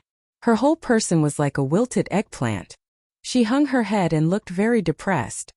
"But you can buy him a gift." "I don't know what gift to give. I have a feeling that Qin Zhou lacks nothing." Hua Jin winked at her. "Do you know what Qin Zhou likes?" "What?" "Men are just like women who like lipstick, bags, and jewelry. Men also have things that they like." "What?" "Qin Zhou has a hobby of collecting things. I remember his walk-in closet has a row of drawers filled with all kinds of beautiful cufflinks. In fact, most of them are out of print." "Cufflinks?" Liang Yin felt that it was not a problem. "These cufflinks shouldn't be expensive, right?" Those that are not expensive usually cost a few thousand yuan. Those that are expensive, such as those with diamonds or gems, cost a few 100,000 yuan. Those that are out of print cost a few million yuan. There are even some that are hard to estimate." Liang Yin was dumbfounded when she heard this. A few million yuan. Eh? She remembered that cufflinks were the kind that replaced the original cufflinks and were nailed to the cuffs. Why? Someone spent a few million yuan just to buy a pair of cufflinks. How extravagant. Chapter 3963. I remember when I accompanied Qin Zhou to the Fashion Week last year. The brand manager of Cartier gave him a pair of cufflinks worth $1 million. There are also Bulgari and Hermes. Qin Zhou prefers Bulgari and Versace. These two brands are the most common in the cufflinks at home. Liang Yin was already dizzy from listening to them. She felt that the $1 million she held tightly was not worth mentioning in front of these two brands. Evil capitalists. Wasn't the gap between the rich and the poor a little too big? After trying on her makeup, Liang Yin hailed a cab and went to the department store. Standing at the Bulgari counter, she was still dizzy. Should she buy it? If she did, what reason should she give to Qin Zhou? Liang Yin thought hard and finally came up with a reason. Just say that I'm thanking him for treating me to a Michelin restaurant. Okay, it's decided then. She put her hand in her pocket and held the bank card tightly. Because she had been holding it, the cold bank card felt warm. Liang Yin walked into the Bulgari counter, trembling with fear. The reason why she was trembling with fear was that Bulgari's magnificent facade was a little dazzling. Even the staff at the counter were exquisitely dressed and good-looking. Let's walk around first. It was better to take a look at the price. Otherwise, if she asked, it would be hundreds of thousands or millions. What should she do if she couldn't afford it? That would be awkward. She felt that this kind of store was not a place for her. Liang Yin strolled around the counter as if there was no one else around. The staff in charge of the store sized her up and didn't pay much attention to her. No one came forward to serve Liang Yin. Those who worked in such a counter were all elites. Which one of them didn't have extremely sharp eyesight? Just by looking at her from head to toe, they could tell what brand she was wearing. Liang Yin was wearing clothes bought online. At most, they cost a few $100s. Which of the people who came in and out of these counters wasn't a rich lady wearing a mink coat or a successful man accompanied by a beautiful woman? She was probably a poor person who saw Bulgari and came to shop out of curiosity. Seriously, why would poor people come to visit Bulgari? However, after seeing that no one was there to serve her, and that she had been walking around alone for a long time without any intention of leaving, the shop assistants gathered together and looked at her with disgust. Who is going to chase her away? I saw that she had been strolling around inside for so long, but she didn't seem to have any intention of leaving. Don't tell me he's a thief trying to steal from the counter? She doesn't look like it.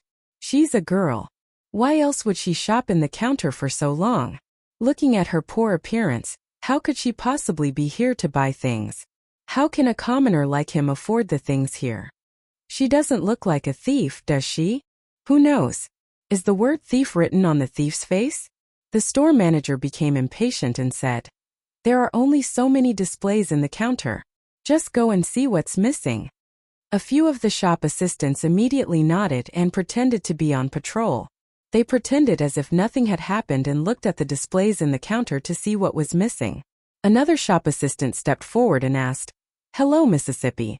You've been shopping here for a long time. What can I do for you?" Chapter 3964. She had just walked around. Although some of the designs were indeed cheap, they still cost tens of thousands. Moreover, they were not considered good-looking. Even a layman like her felt that they were not good-looking, let alone Qin Zhou. Most of the good-looking designs cost 5 or 6 figures. Some of them did not have a price tag, so she did not dare to ask. She was afraid that she would not be able to afford them and would be looked down upon. Actually, Liang Yin was very sensitive. From the moment she walked into the counter, she could sense that the people at the counter were not very friendly towards her. For example, before entering this counter, she saw a woman dressed like a noblewoman being bowed and sent away by the shop assistant. Her smile was as flattering as it could be. When she turned around and saw her entering the counter, the heat on her face quickly cooled down, and her expression changed faster than flipping through a book. Liang Yin felt that she was being looked down upon, so she simply looked around herself and did not bother others. Now that the staff saw her, she took the initiative to ask. However, her tone was neither cold nor warm, and there was no intention of welcoming her. Instead, it sounded like she was driving her away. Liang Yin did not feel good when she heard this. However, on second thought, no matter how bad it was, she still had a lot of money on her. After all, Hua Jin had given her $1 million. This $1 million could not possibly not be enough to buy a pair of cufflinks here. Thinking of this, she became self-righteous again. I want to buy a pair of cufflinks. Seeing that she had spoken, the staff was a little surprised. She had thought that since she had obviously come forward to drive her away, she would ask for a snub and quickly leave. She did not expect her to say that she wanted to buy cufflinks. Who do you want to buy it for? Liang Yin pondered for a moment and said, I'm buying it for my boyfriend. I see. The staff gave a fake smile and suddenly reminded her dryly, our things here are not cheap. A pair of cufflinks would cost at least 5 figures. Are you sure you want to buy it? She asked so tactfully because she wanted to indirectly remind her that the things here were expensive and not cheap. She had to think carefully. What if she eagerly introduced them and the customer thought that they were expensive and did not want to buy it? Then wouldn't she be wasting her breath? It was not that they were too snobbish. Indeed, sometimes, in order to welcome a customer, the customer only came to the counter to take a look. It was nothing more than wanting to see the true face of the luxury goods. In fact, they did not really want to buy it. However, he still had to entertain the customers who entered the store. Often, this kind of customer would pretend to walk around, and when the shop assistant introduced them one by one, it was obvious that they couldn't afford it. They would even pompously say, it's not to my liking, and leave. As for the really good customers, they were snatched away by other colleagues.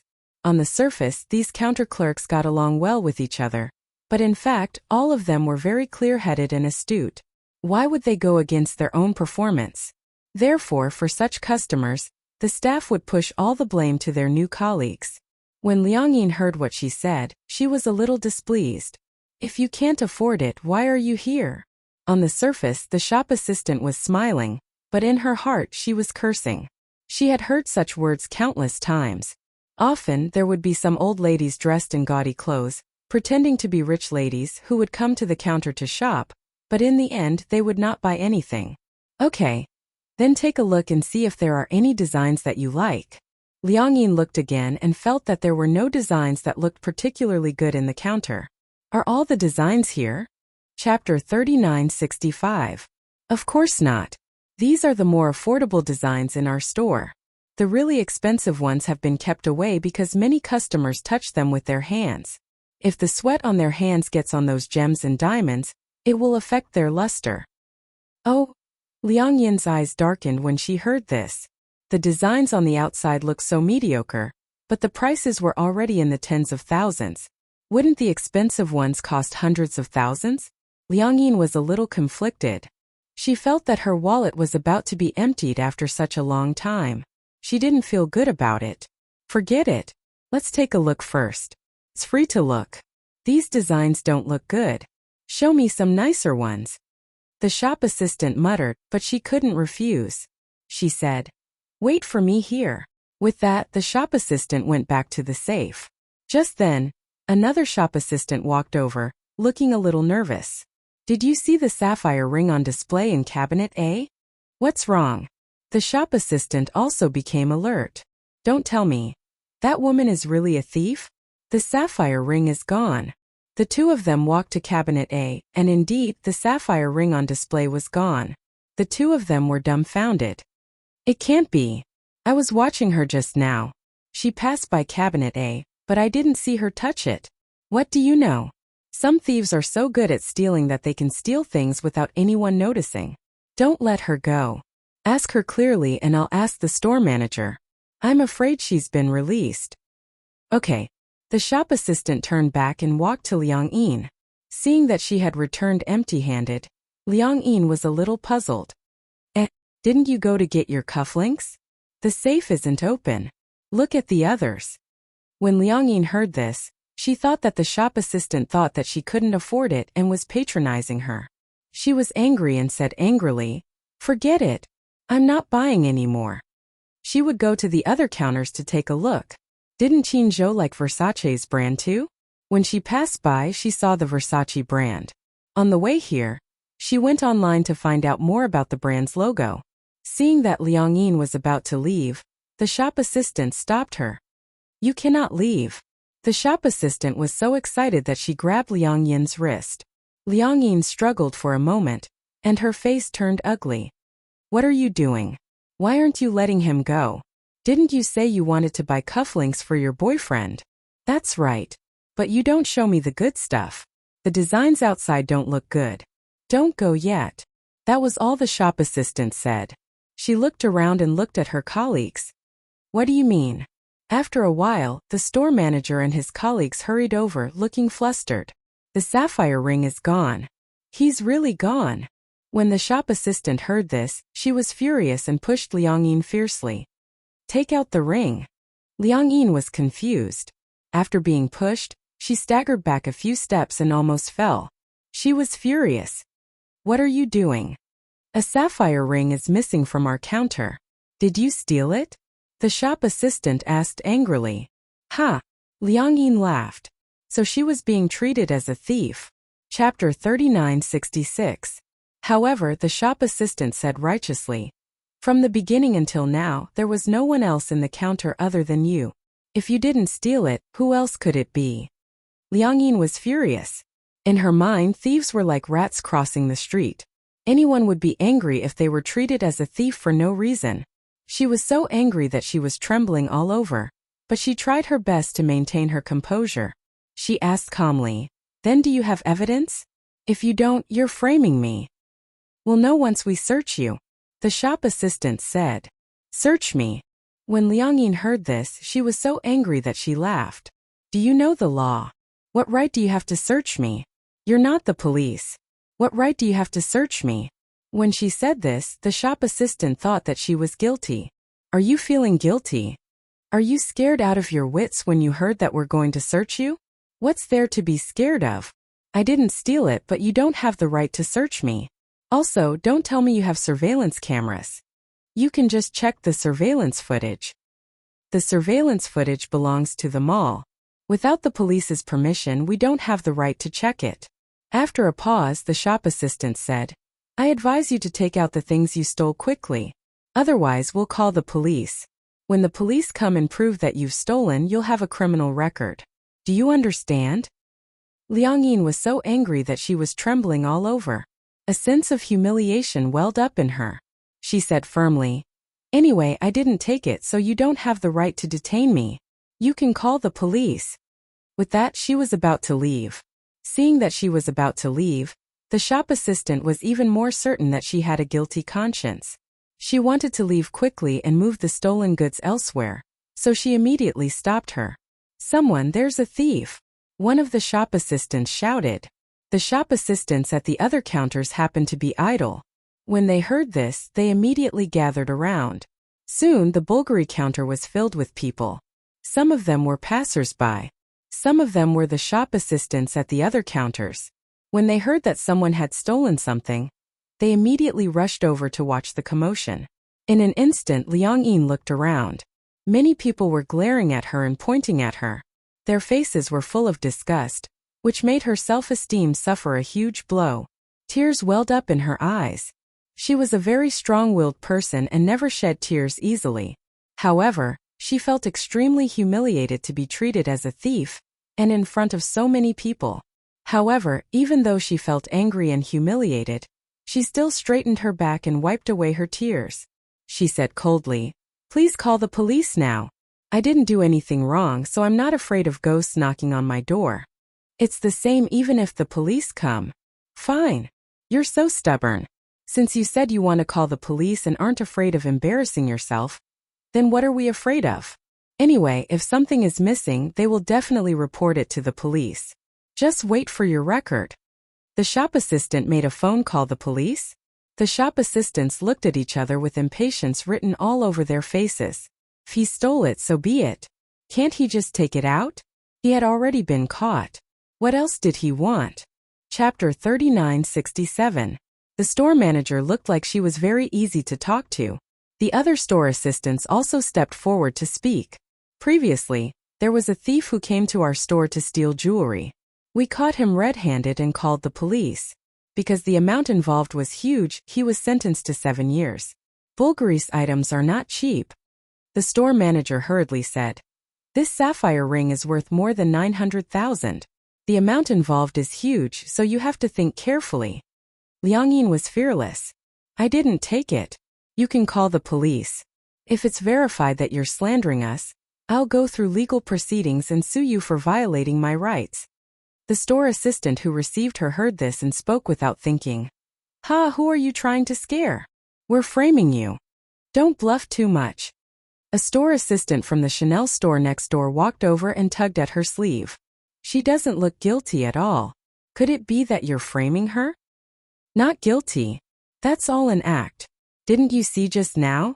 If we hadn't stopped her, she would have left. If she's not guilty, then what is she? Also, you didn't see how she trembled when she heard that we were going to do a body search. If she's not guilty, then what is she?" After a while, the police arrived. Usually, there would be police station next to the shopping mall. 5 minutes after the police call, the police would rush over. Seeing that the police had arrived, the store assistant immediately went up to them and gave them a brief account of the situation. "She stole a sapphire ring from our store." Liang Yin was furious. "I didn't." 2 police officers came. One was in charge of recording and the other was in charge of questioning. The police officers walked over and pointed the camera at her. The other one questioned. "They said you stole something? Are you going to say that you're going to search me?" The police officer smiled and was considered to be more amiable. "We won't. We don't have a search warrant, so we don't have the right to do a body search." Liang Yin pursed her lips when she heard this. "Thank you." The store assistants couldn't sit still when they heard this. "Officer, she's the only one in the store since just now. There's no one else. She must have stolen it. Before she came, I still saw the sapphire ring. When I looked at it just now, it's gone." "Don't the police have the right to check the surveillance footage?" Liang Yin paused and asked. "There must be surveillance cameras in this counter, right?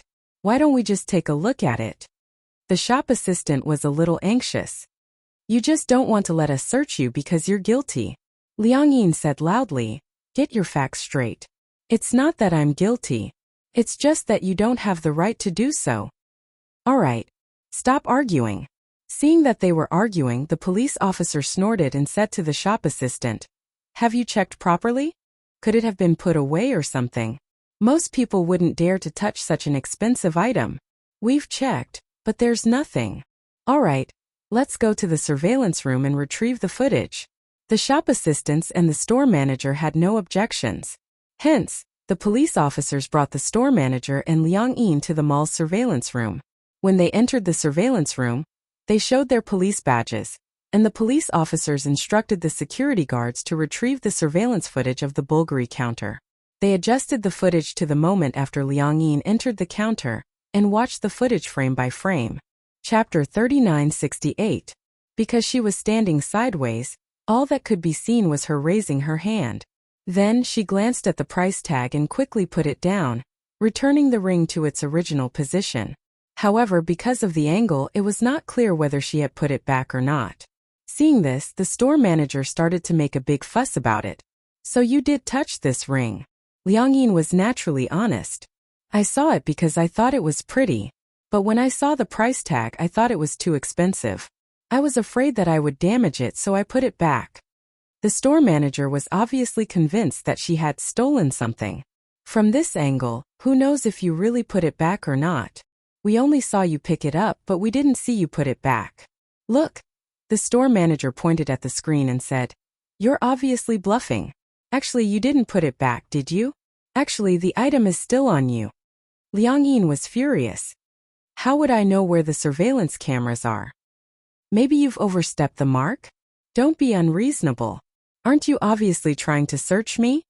Liang Yin was obviously exasperated as well. "Let me tell you, if you want to search me, I won't give it to you." The store manager was furious when he heard this. He pointed at her and complained to the police officer. "Officer, take a look, take a good look. What's with her attitude? She's not cooperating with the investigation at all."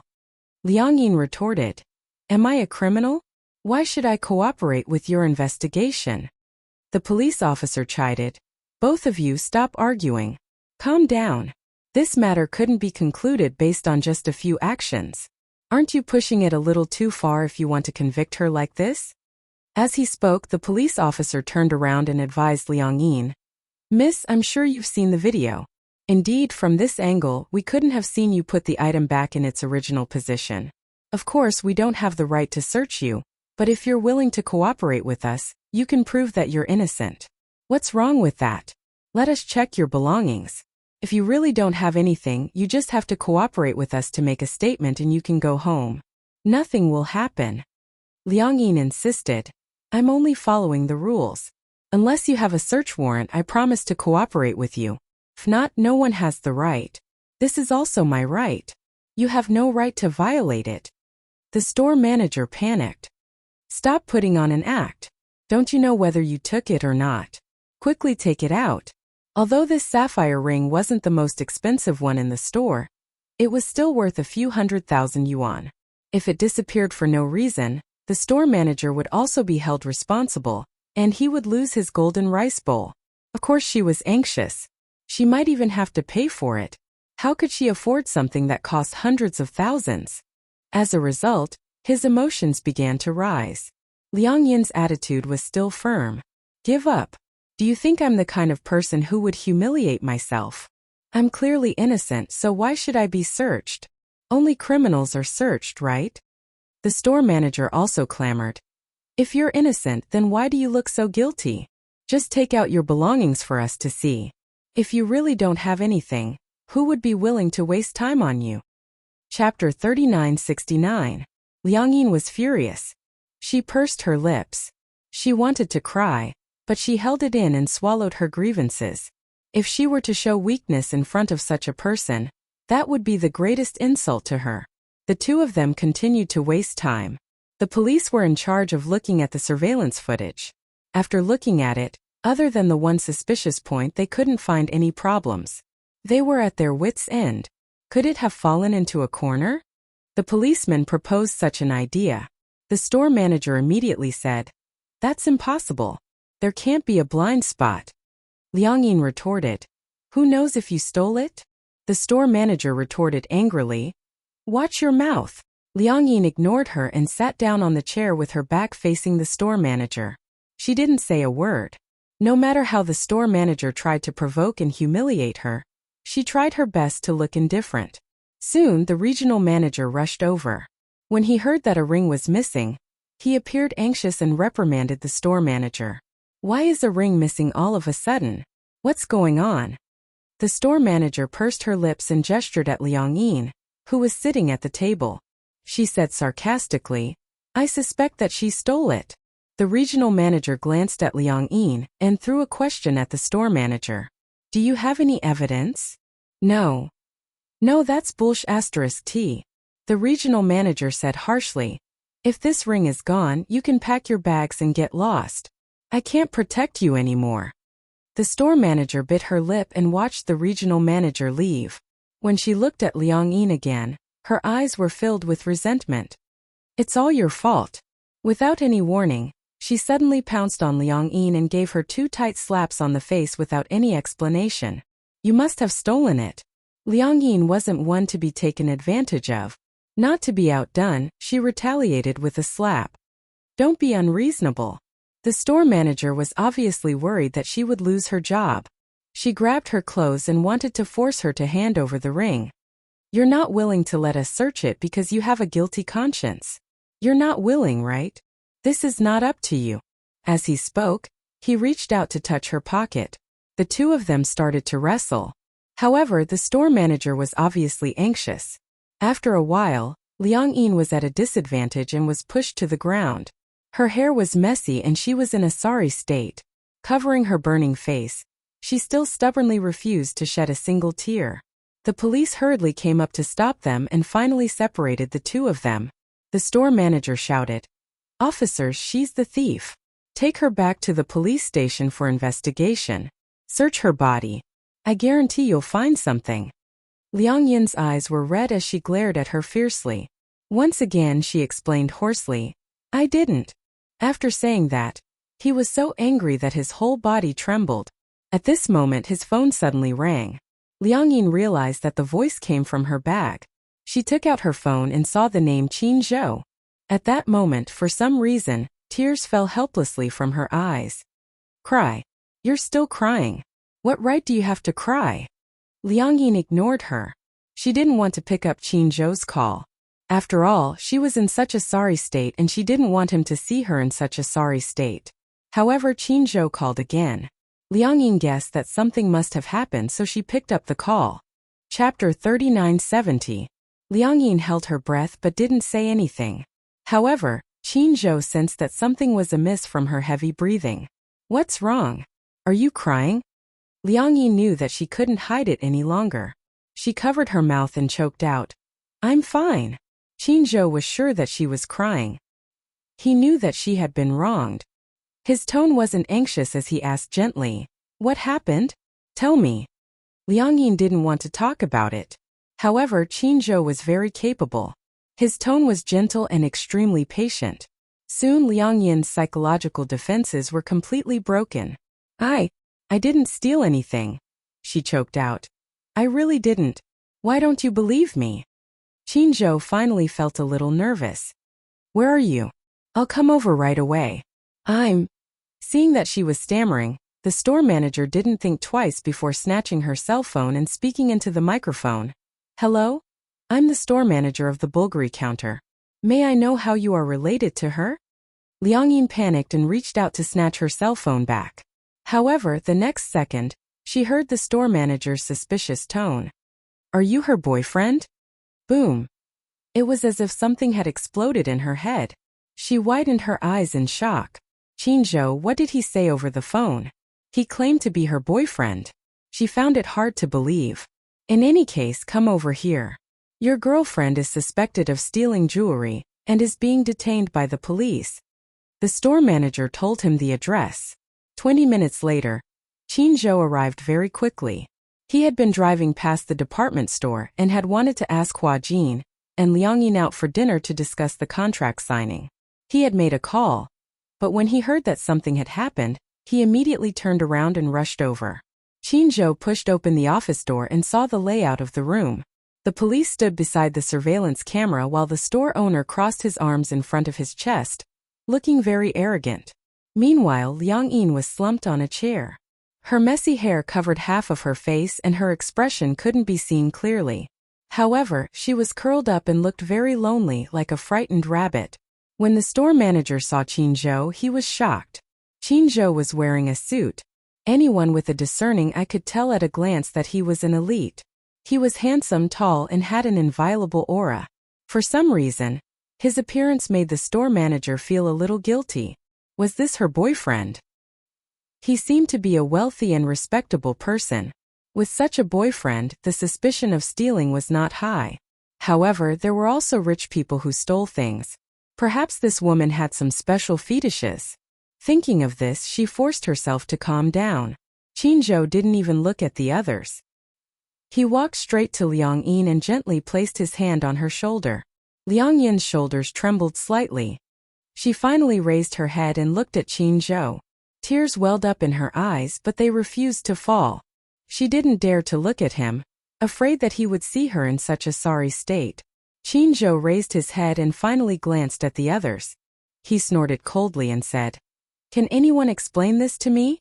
Just as the police were about to say something, the store manager beat them to it and explained the ins and outs of the matter clearly. When Qin Zhou heard this, he sneered, obviously disdainful. Chapter 3971. The store manager was speechless. Very well. Qin Zhou said politely, Get your manager here. Our manager. The store manager said, Chase our regional manager away. I didn't mean the regional manager. Qin Zhou said again, Get your general manager here. The store manager said tactfully, We don't have the authority. Qin Zhou smirked. Oh, is that so? He sent a text message. After about 10 minutes, the general manager of the mall rushed over. I was wondering who it was. So it's CEO Qin. What can I do for you, Boss Qin, for? The store manager and the police officer were completely dumbfounded. Especially the store manager. His mouth was so big that it could fit an entire egg. In the past, the big shots who were high and mighty in front of them had to bow and scrape in front of this man. Who exactly was this man? Qin Zhou was a man of few words. He only said, My girlfriend was arrested as a thief when she was shopping in your mall. Now, your store manager wants to do a body search. What do you think? When the manager heard this, his face turned a little pale. He turned around and questioned the store manager. What's going on?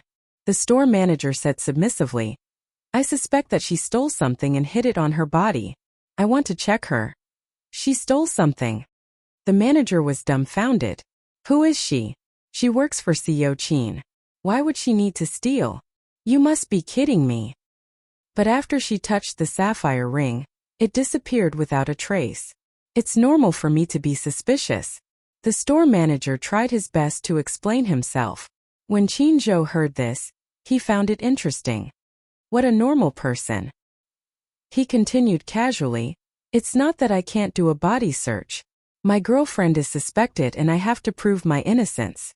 If the results show that I'm guilty, I'll bear all the consequences and responsibilities. But if I'm not, I'll have to trouble your mall to give a reasonable explanation and compensation. Also you. Qin Zhou's gaze suddenly fell on the store manager. Get out of here. His tone was calm, but there was an air of authority about it. When the store manager heard this, he was nervous and unhappy. No matter how big of a figure he was not the management of this mall. What right did he have to say that he should get lost just because he was told to? However, the mall manager knew that he couldn't afford to offend a ruthless person like Qin Zhou. Thus, he quickly smiled and said, Why do you need to search me? You're making a mountain out of a molehill. We're not the ones making a big deal out of nothing. Qin Zhou naturally categorized Liang Yin as the same as him. When Liang Yin heard this, she did not say anything. However, with Qin Zhou around, she felt an inexplicable sense of security. Even though she had Qin Zhou's support, she still explained, I came to the counter because I wanted to buy some jewelry, but the staff at the counter obviously didn't want to serve me. Just as I was about to leave, I was stopped. They said that they suspected me of stealing, but I said I didn't steal, so I really didn't steal. If I had stolen, I wouldn't have been able to get away with it. If it's not mine, I shouldn't take it. Even a child knows this. After a pause, she continued, Similarly, respecting a person's character and dignity is a basic principle. Doesn't your mall have this basic principle? This was a serious matter, but it was a human rights issue. Chapter 3972. This was a serious matter, but it was a human rights issue. The manager did not dare to be negligent. Although Qin Zhou had said that he was willing to be searched, the problem was, did he dare to? Qin Zhou's gaze was cold. If one were to use an idiom to describe the expression on his face, it was frighteningly gloomy. It was a kind of coldness that Liang Yin had never seen before. When Qin Zhou said that she was willing to cooperate with the search, she didn't feel sad at all. She knew that Qin Zhou wouldn't let her suffer any losses. At that time, if he was really searched, not only would the store manager be fired, he would also lose his official position. Even if this woman really stole hundreds of thousands of yuan worth of jewelry, he would not dare to search her. If he really found something, he would offend Qin Zhou even more. Hence, the manager naturally wanted to turn the tide. CEO Qin, this is our fault. We are very sorry that this lady had a bad shopping experience. We will definitely improve our service standards in the future. At the same time, we absolutely believe that this lady is absolutely innocent. We will definitely not do a body search. Please rest assured. The store manager was hesitant. But, manager. Shut up. The manager turned to her and scolded. You work at the Bulgari counter, right? As the store manager, don't you know the purpose of the counter? That is to respect the customers. How on earth did a person like you become a store manager? From today onwards, you are no longer the store manager of Bulgari. Pack your bags and get lost. The store. Shut up. The manager was afraid that she would speak too much and offend Qin Zhou. If she said another word, he would strangle her to death. The store manager had some foresight. When she saw the manager's fierce gaze, she immediately understood that even if this woman really stole the jewelry, there was nothing she could do. At this moment, the store manager heard her cell phone ring. She was puzzled. She picked up her cell phone and saw that it was a call from one of the employees. She walked to the side and answered the call quietly. As soon as the call connected, she heard the excited chatter of the employees. Store manager, we found the ring. Huh. The store manager did not react in time. What was going on? Didn't they say that the ring was missing? How did they find it again? What was going on? Her mind was blank, as if it had been bombed by an atomic bomb. Oh, it's Lin Lin. The ring fell into the gap of the ring holder. She looked for it for a long time but could not pry it open. It's here, it's here. This was great news. The store manager's face turned pale. The ring. She found it. Could it be that they had really wrongly accused someone? This was not good. The manager also heard something and quickly winked at the store manager, telling her not to say anything. The store manager understood what was going on, so he didn't say anything. However, Qin Zhou's ears were sharp, and he caught the slightest hint of rustling grass in the wind. Oh, you found the ring? Found, didn't find. The store manager tried to evade him. Qin Zhou asked her further. You find it or not find it, not find it? Make it clear. Chapter 3973. Co Qin, let's end this matter here. Regardless of whether the ring was found or not, we'll take responsibility for this loss. The manager hurriedly stepped forward to smooth things over. You must be tired after rushing all the way here. Come, let me treat you to a cup of tea in the office. There's no need for that. Qin Zhou pushed him aside and shot a cold glare at the store manager. Did you think that you could fool me with such a petty trick like diverting my attention? He said slowly. I heard over the phone that the ring was found. How are you going to explain this matter? The manager's face turned red and his body stiffened. The store manager didn't know what to do and stood there in a daze. Liang Yin heard it too. She turned her face away angrily and clenched her fists. However, when she heard that the ring was finally found, she felt relieved. The police officer was also asking for a snub. He stood at the side and smoked. They didn't have much to say in this situation. The manager hardened his heart and said firmly, I will definitely give you a perfect explanation for this matter, So Qin. Oh, then I'll wait and see. In the end, the matter ended with a public apology and financial compensation. Naturally, the store manager couldn't keep his position. Even the manager had to bear the consequences of reporting the matter. Liang Yin didn't know how the matter was resolved. She sat in the reception room the whole time and was served good tea and snacks. The people in the public relations department were trembling in fear, afraid that they would miss out on anything. When Qin Zhou came to pick her up and the two of them walked out of the mall, Liang Yin rubbed her red and swollen eyelids and smiled at him. Thank you, Qin Zhou. Qin Zhou turned around calmly. When he heard her, he asked casually, Thank me for what?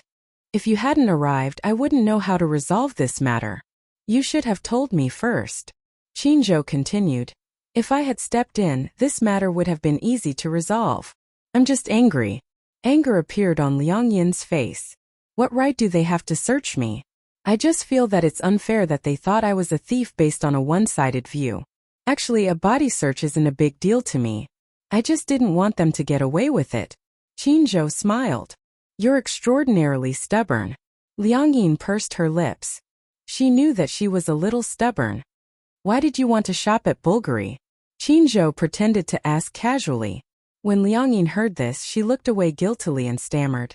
I'm just bored, so I came to shop. As she said this, she sighed in her heart. In the end, she didn't find the cuff links for him. I see. Qin Zhou chuckled. It's true that people will be prejudiced against you if you wear this to Bulgari. After all, the shop assistants at these counters have sharp eyes. They can tell at a glance how much you're wearing and where you bought it.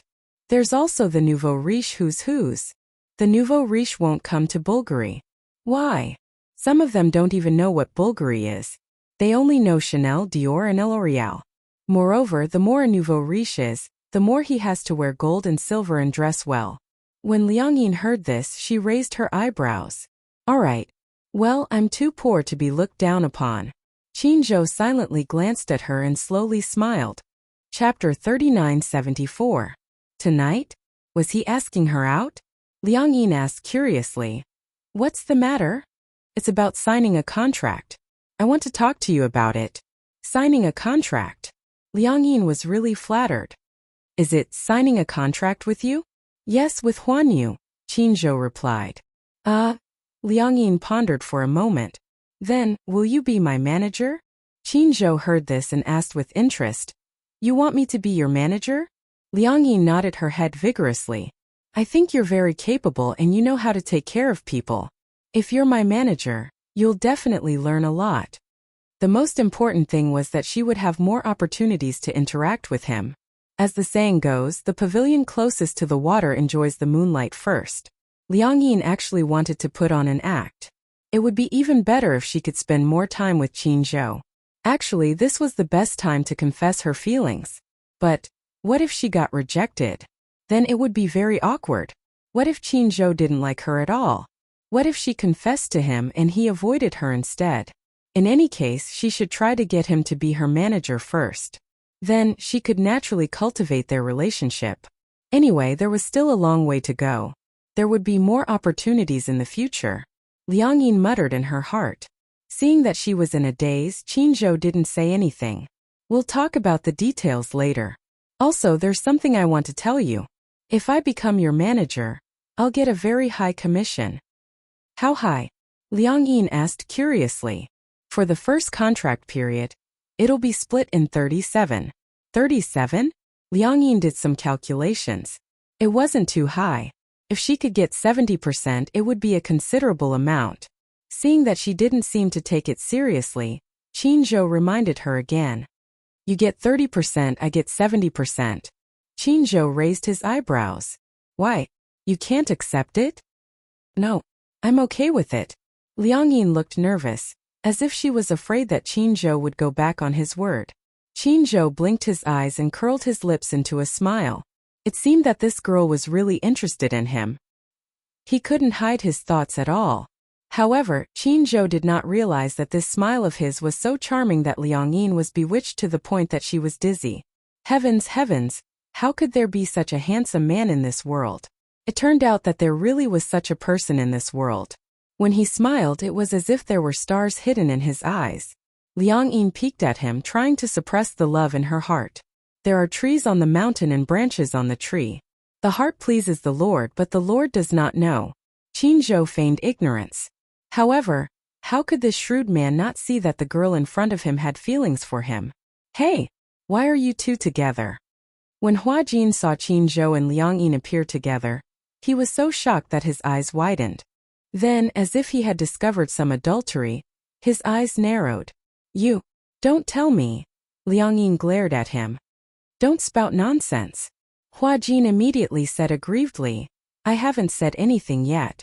Why are you feeling so guilty? Liang Yin felt even more guilty after being teased by him. Wasn't she making it obvious that she was trying to hide something? Something happened, Qin Zhou explained. Naturally, Hua Jin had to be concerned. Qin Zhou didn't hide the truth from him and told him the whole story. When Hua Jin heard that Liang Yin had been mistaken for a thief, not only did he not sympathize with her, he even laughed heartlessly. Chapter 3975. You went to the Bulgari counter dressed like that. It would be strange if they didn't think you were a thief. Liang Yin knew that Hua Jin meant no harm, but she still retorted. Can you not judge a book by its cover? Can you judge a person based on what they wear? Actually, with your looks you really don't need to go to Bulgari. Liang Yin was speechless when Hua Jin said that. How was it? Did you get anything today? Hua Jin asked curiously. Did you buy a gift? Liang Yin was stunned. Qin Zhou was interested. What gift? It's... Before Hua Jin could say anything, Liang Yin anxiously rushed over and covered his mouth. Don't say it. Her sudden action shocked Hua Jin. He rolled his eyes at Liang Yin and said helplessly, Let go. Liang Yin shushed him. It's a secret, okay? Don't say it. Okay. You can let go now. Qin Zhou sized up the two of them with a meaningful look in his eyes. Don't tell me you have feelings for Liang Yin? On the way back, Hua Jin sat in the front passenger seat and asked curiously, You seem to treat her differently. Don't tell me you have feelings for her. Qin Zhou smiled but did not say anything. You haven't managed an artist for so many years. Now that you say you want to manage Liang Yin, are you planning to support her? Qin Zhou said honestly, Whether I want to support her or not depends on her potential. If she doesn't have potential, there's no point in supporting her. Humph. Liang Yin said she wants to enter the entertainment industry. Sounds like she wants to be a celebrity. Actually, you're so smart, can't you tell? Qinzhou did not comment, nor did he try to hide it from Hua Jin. I know. Hua Jin continued. You can tell that she likes you too. Indeed, when you like someone, you can't hide your feelings no matter what. Qinzhou asked him back. What do you mean by like? I don't understand. What does she like about me? Qinzhou seemed to be asking her, but at the same time he seemed to be talking to himself. He really couldn't understand what Liang Yin liked about him. In the past, those women liked him, adored him, and chased after him because he had something they needed. Fame, profit, resources, and exposure. What they could offer was their own bodies. What Qinzhou could give them was also what they needed. However, what about Liang Yin? What did she like about him and what did she want from him? Qinzhou was a very rational person. He was so rational that he would try his best to analyze the situation. However, he couldn't figure out what level Liang Yin's love for him was on. You're handsome. Hua Jin was the first to say. Nowadays, girls are picky about looks at first sight. You have the face of a celebrity who can debut. You must have left a good impression. Just based on looks? Qinzhou couldn't help but smile. Just because of this reason she can easily talk about love. She's really a young girl who hasn't grown up yet. Hua Jin rolled his eyes helplessly. To her, you're an old bull and she's a young grass. She's still young. Moreover. Chapter 3976. Using rational thinking to explore something as irrational as love. Is there a problem in itself? Qinzhou frowned but didn't say anything. Moreover, Qinzhou, have you ever loved someone? Do you know what love is? Love isn't just because you have a woman and you've been together. That's love. Actually, I don't think you understand what it means to like someone at all. Hua Jin's words had a huge impact on Qinzhou's emotions. He didn't count as love? Those women in the past didn't count as love? Qinzhou came back to his senses and glanced coldly at Hua Jin through the rearview mirror. His tone was obviously unhappy. You seem to be unusually talkative today. Hua Jin also realized that Qinzhou was impatient, so he laughed and said, I drank too much, don't mind me. Qinzhou snorted coldly and didn't say anything else. It was dead silent in the car. For Qinzhou, feelings should be a reason for an equivalent exchange. You give me a sense of security and I give you warmth. To him it was just a ritual exchange. The reason why people like someone was purely because they were lonely. Therefore, they wanted to comfort themselves and fall in love regardless of their own safety. At the end of the day, humans were still selfish creatures. In order to give their feelings something to rely on, they wanted to find someone they liked at all costs to satisfy themselves. Therefore, Qinzhou had always disapproved of things like feelings. He felt that the real sacred love was too marvelous and dignified to be praised by others. He didn't like to be superficial. The two of them were just looking for what they wanted under the guise of love. Hua Jin asked, Do you like her? Qinzhou didn't say anything. Hua Jin bumped his arm and said, Answer my question. He asked in return. If someone likes you, must you reciprocate? Hua Jin laughed and quickly tried to distance himself from her. I didn't say that. Qinzhou smiled. I don't think I like her. I just feel that she's a little interesting. Sometimes I also feel that she's very cute. For many years, he hadn't had such a girl who brought him a different kind of joy. Hua Jin snorted and said, If you don't like her, you should break up with her as soon as possible. Based on my understanding of her, she's such a coward. She would never confess to you so early. If this situation continues, she might spend a few years of her youth on you. If you don't like her, don't waste her time. However, I feel that feelings can still be nurtured. I feel that Liang Yin isn't bad. Qinzhou hissed. So are you trying to matchmake us or dissuade us? I didn't say anything. It's your decision.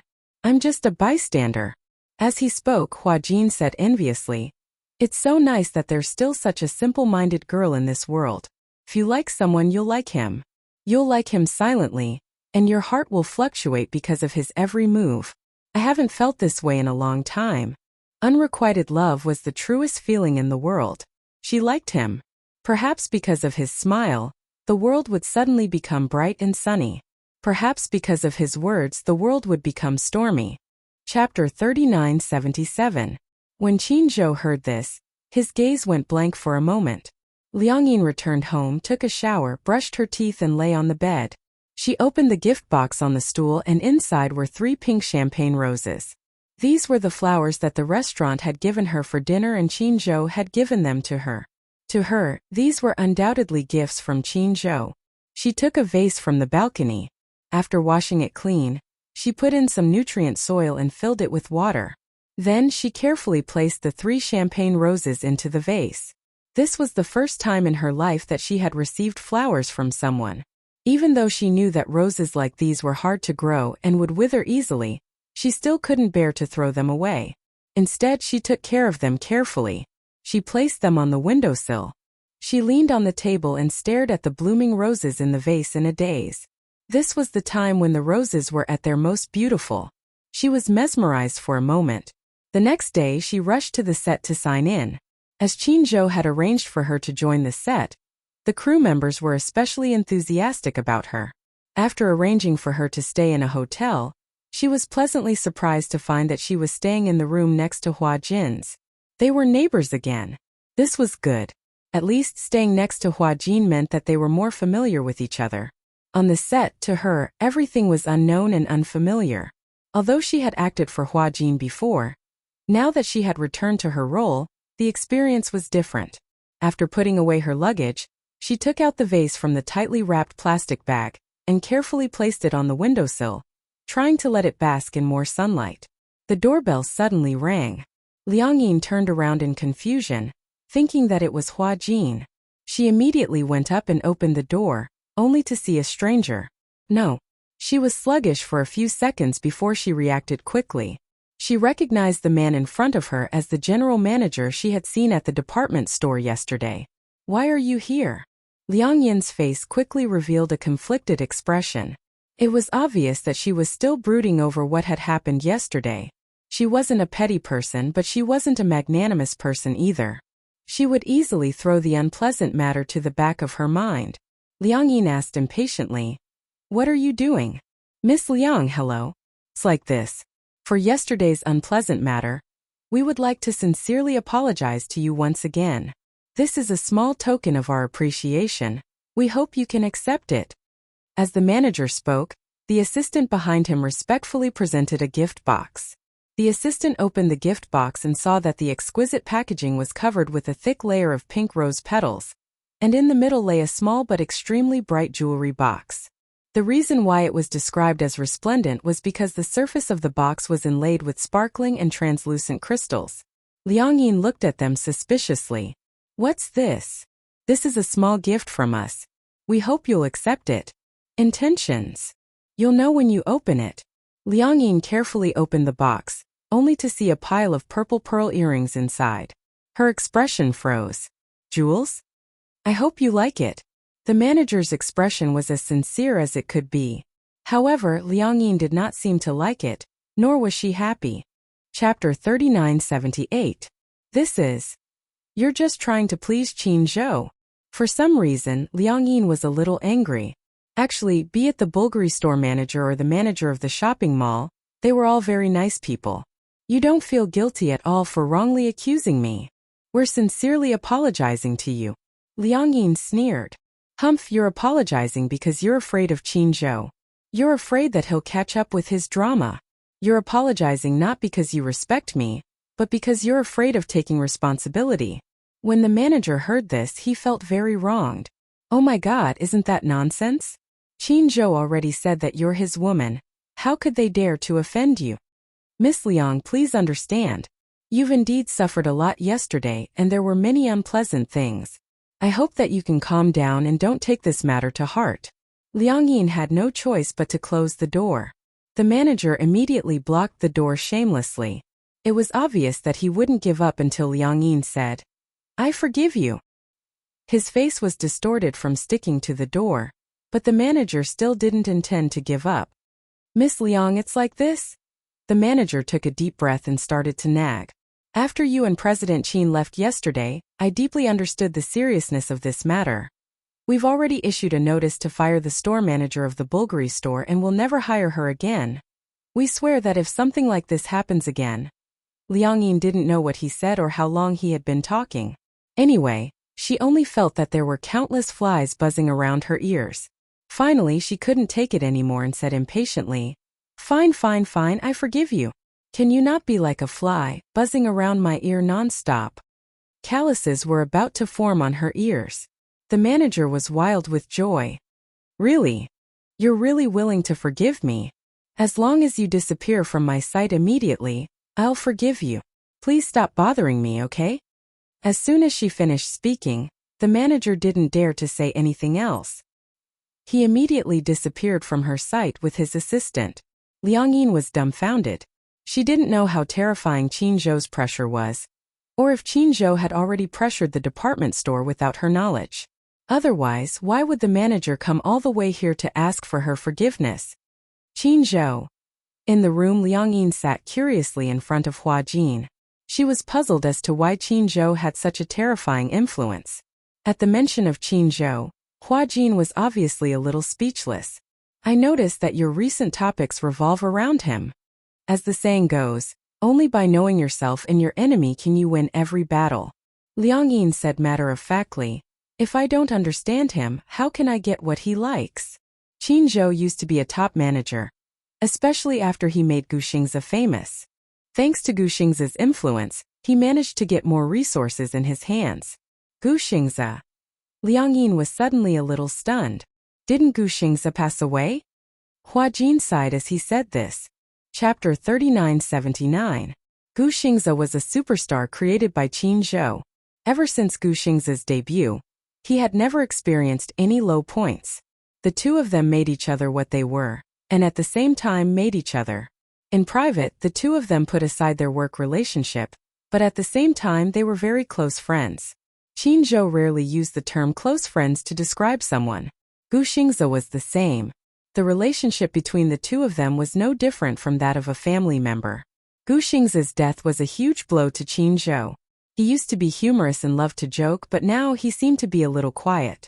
It was even difficult for him to open up to others. Gu Xingzi was really the youth of a generation. Hua Jin sighed at the same time. "I used to envy Gu Xingzi, but now I feel that it's a pity for him.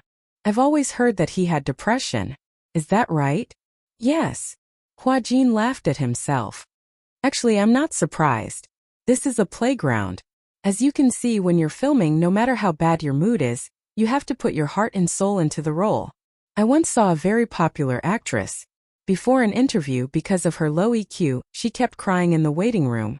When the cameramen and reporters arrived, she wiped her tears and touched up her makeup. When she faced the camera, she laughed and chatted. When the interview ended, she broke down and cried again. At that time, I felt that such a person's life was really too painful. She couldn't even live her life as she wanted. Then why did she still accept the interview? Because it was her job." Hua Jin continued, "When you enter the industry and become famous, it's not up to you to decide whether you want to advance, retreat, or leave.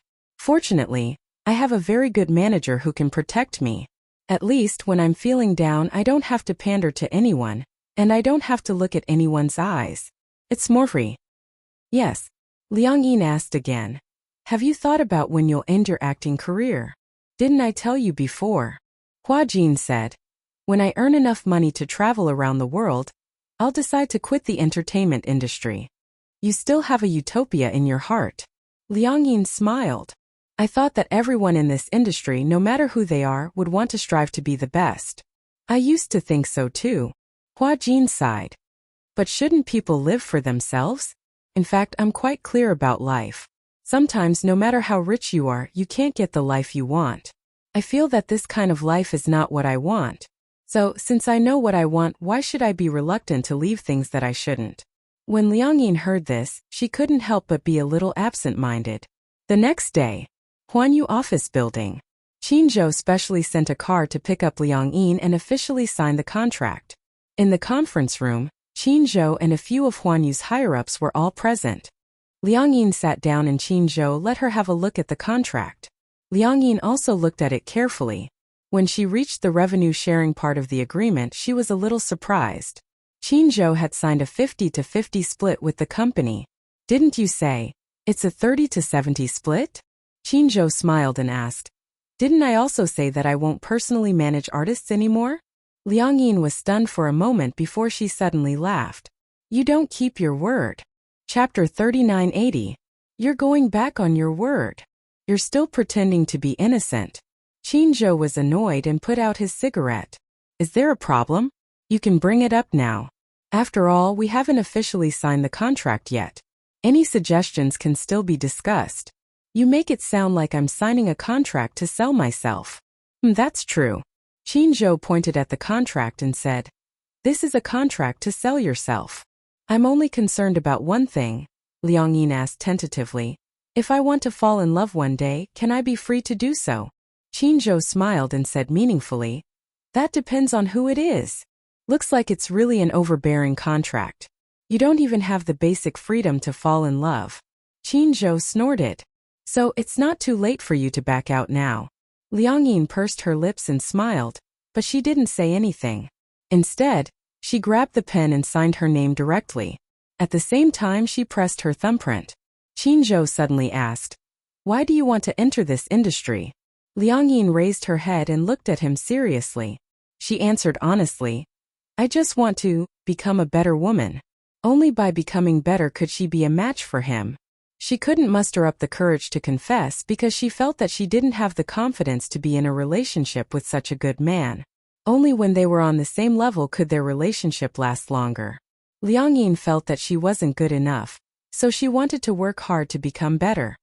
I'm done signing. Qin Zhou saw that she was done signing and took the contract over. He stamped the official seal and signed his name. A few of the higher-ups lowered their heads and looked down. They kept sizing up Qin Zhou and Liang Yin. At first, when they heard that Qin Zhou was going to make a comeback and manage an artist again, they were puzzled. After all, with Qin Zhou's current qualifications, it wouldn't be an exaggeration to say that he was highly respected in Huanyu. As an honorary director of Huanyu, he didn't need to manage an artist personally. However, when Qin Zhou mentioned that he wanted to sign Liang Yin, they were puzzled. What kind of artist would make Qin Zhou want to manage her personally? Hence, they wanted to see what kind of newcomer would make Qin Zhou personally come. In the end, looking at it, it seemed like it was not as shocking as they had imagined. In this industry, there were many stunning beauties. Huanyu's #1 actress, Yun Shishir, was considered to be in a semi-retired state. However, with her beautiful looks and heaven-defying acting skills, it was still difficult for anyone to shake her position. However, after Yun Shishir, the female artistes were indeed lacking in stamina. Huanyu's higher-ups also wanted to groom a few more female celebrities as Yun Shishir's successors. Liang Yin was indeed a good choice. But it wasn't enough to make Qin Zhou personally bring her over. Therefore, some people suspected that there must be something going on. However, Qin Zhou would never sleep with an actress, so there was definitely no relationship between the two of them. Could it be Qin Zhou is interested in Liang Yin? Or was it some special relationship? They couldn't figure it out. Qin Zhou stood up and said, All right. It's getting late, let's have a meal together. The group immediately agreed with a smile. Chapter 3981. During the dinner, Qin Zhou and Liang Yin finalized a few matters. Before the official announcement of her debut, the packaging team proposed a plan to create hype. Qin Zhou specifically asked for Liang Yin's opinion. After all, as a newcomer and inexperienced, it would be difficult for her to raise the price when she took on scripts and activities in the future. Although Liang Yin's acting skills were good, and her acting skills were good, Qin Zhou had also roughly scanned through the scenes that she edited. Her acting skills were indeed on point and she was very intelligent and talented. This point was really commendable. It showed that she had good qualifications and her future potential was limitless. But in this industry, there were a lot of talented people and there was never a lack of talent in acting. Under this premise, she had to make a name for herself before she could get attention. Only by getting attention could Liang Yin's acting skills and potential be discovered by the audience. Fame in the entertainment industry needed something to talk about. Only with something to talk about would there be exposure. In such a messy industry, exposure was what they really needed to work on. The packaging team proposed to create hype about Liang Yin and Hua Jin's relationship. At first, Qin Zhou did not agree. However, creating hype about a relationship was a tried and tested method. In the entertainment industry, there were not only contractual couples but also contractual couples. As the name implied, they were together for benefits. On the surface, they pretended to be a loving couple, but in reality, they were having their own private affairs. The public relations team repeatedly promised that they would not create any scandals that were too outrageous. Only then did Qinzhou relent and let the team come up with a proposal. After he read it and found that there were no problems, they would talk about the next step. Before her debut, Qinzhou had also finalized a training schedule for Liang Yin. Dancing and singing were the two areas that she would focus on. If Liang Yin could be groomed into an all-round artist, that would be the best. In addition, her ability to react on the spot and her acting skills were also part of the training. For this, Qinzhou specially contacted a famous academic professor to guide Liang Yin. At that time, Liang Yin found out that the professor that Qinzhou contacted for her cost a lot of money per lesson. It was 6 figures per lesson. She was stunned. 6 figures. What kind of concept was that? It was said that the professor was Li Changde, an honorary professor of Beijing Film Academy. He had groomed 3 best actors and 2 best actresses. In the industry, he was definitely well respected. Many A-list celebrities were in awe of him. Moreover, he was also a consultant for many movies. If it weren't for Qinzhou's face, even if it was hundreds of thousands per class, he might not have taken a fancy to Liang Yin. There were so many talented newcomers, and not everyone could catch his eye. After finalizing the itinerary, Liang Yin's life began to get busy. She began to travel between the set, the company, and the film academy. She had met Li Zhangde once and performed a set of scenes from the literary film, Years Like Water. Li Zhangde was a little surprised when he saw it, but he was not very satisfied. Her acting wasn't bad, but there were a lot of details that were lacking.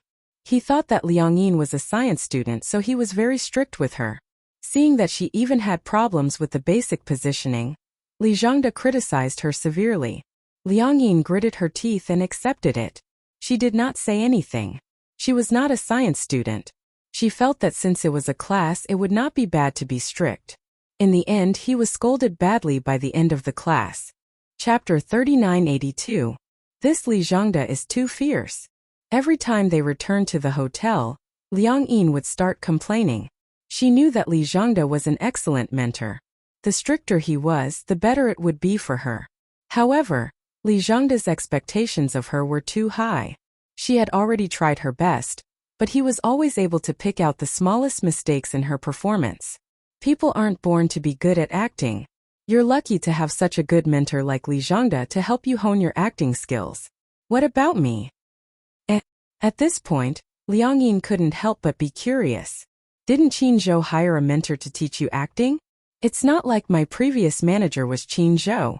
Otherwise, I wouldn't have been able to enjoy such treatment. Hua Jin paused and continued. When I first started, when I wasn't famous, my company wasn't willing to spend so much money on me. The vast majority of companies would rather spend money on plastic surgery for their artists than hire a good teacher. After all, it's fine as long as I'm good-looking. Later on, when I became famous and transferred to Huanyu, I didn't have the spare time to receive acting coaching.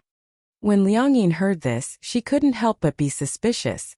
Have you had plastic surgery before? No. I didn't say that I have. Liang Yin felt that it was unbelievable. She couldn't help but reach out to touch his facial features. Then she reached out and pinched Hua Jin's nose hard. Ah, it hurts. Hua Jin was in so much pain that he wanted to slap her hand away. Liang Yin tried to pinch his chin again. Yes, it was solid. It was obviously not hyaluronic acid. I really didn't have plastic surgery. Finally, this doubt was cleared up. Hua Jin's looks belonged to the category that defied the natural order. Everyone said that Hua Jin was a classic handsome man. When it came to acting in ancient costumes, Hua Jin said that he was the second best. No one would dare to say that they were the best. There was no doubt that he was the #1 handsome man in ancient costumes. Therefore, there were many speculations about him. Many people suspected that he had undergone plastic surgery. Hua Jin was too lazy to answer the reporters' questions. Occasionally, he would pinch his face to express his disdain. So your facial features are real. Liang Yin had always suspected that he had undergone plastic surgery. After all, there were often celebrities in this industry who had undergone plastic surgery. It wasn't unreasonable for her to be so suspicious. Hua Jin glanced at her. I even suspected that you had plastic surgery. What kind of world is this now? Do people suspect plastic surgery just because they're good-looking? Because that's the trend now. There are too many people who have undergone plastic surgery. That's true. However, I don't know why plastic surgery is becoming more and more popular now, but why do so many people who have plastic surgery look like monsters who came out of the abortion line? As Liang Yin spoke, she felt a little puzzled. Say in the past, when plastic surgery was first developed, those who underwent plastic surgery were more natural and exquisite. Now that I look at it, they all have the same face. They had a snake-like face, cheeks that seemed to have been shaved by a knife, a chin that looked like a shoehorn, large eyes, and a high nose. Liang Yin didn't reject plastic surgery. Everyone had the right and freedom to become a beautiful person. However, wouldn't it be creepy if they all had the same face? Chapter 3983. Yang Mi has had plastic surgery? She had thought that Yang Mi was born with it, but it was true that Yang Mi had indeed become invisible recently. Hua Jin nodded. Yes, most people in the industry have had plastic surgery to look better on camera. I think her lips look a little unnatural, but if you don't look closely, there's nothing wrong with them.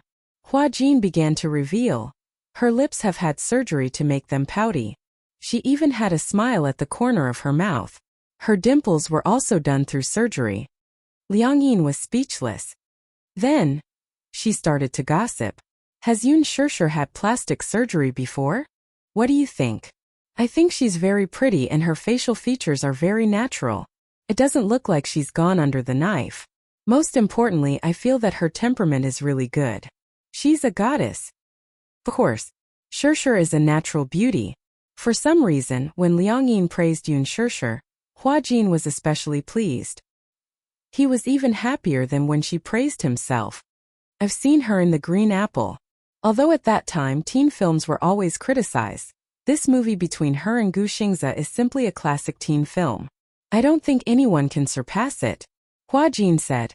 A good script, a good cast, good post-production, good publicity and the audience's support. All these factors combine to make this movie a success. Her acting is more natural and there's no feeling of pretense. It's easy to get into her role.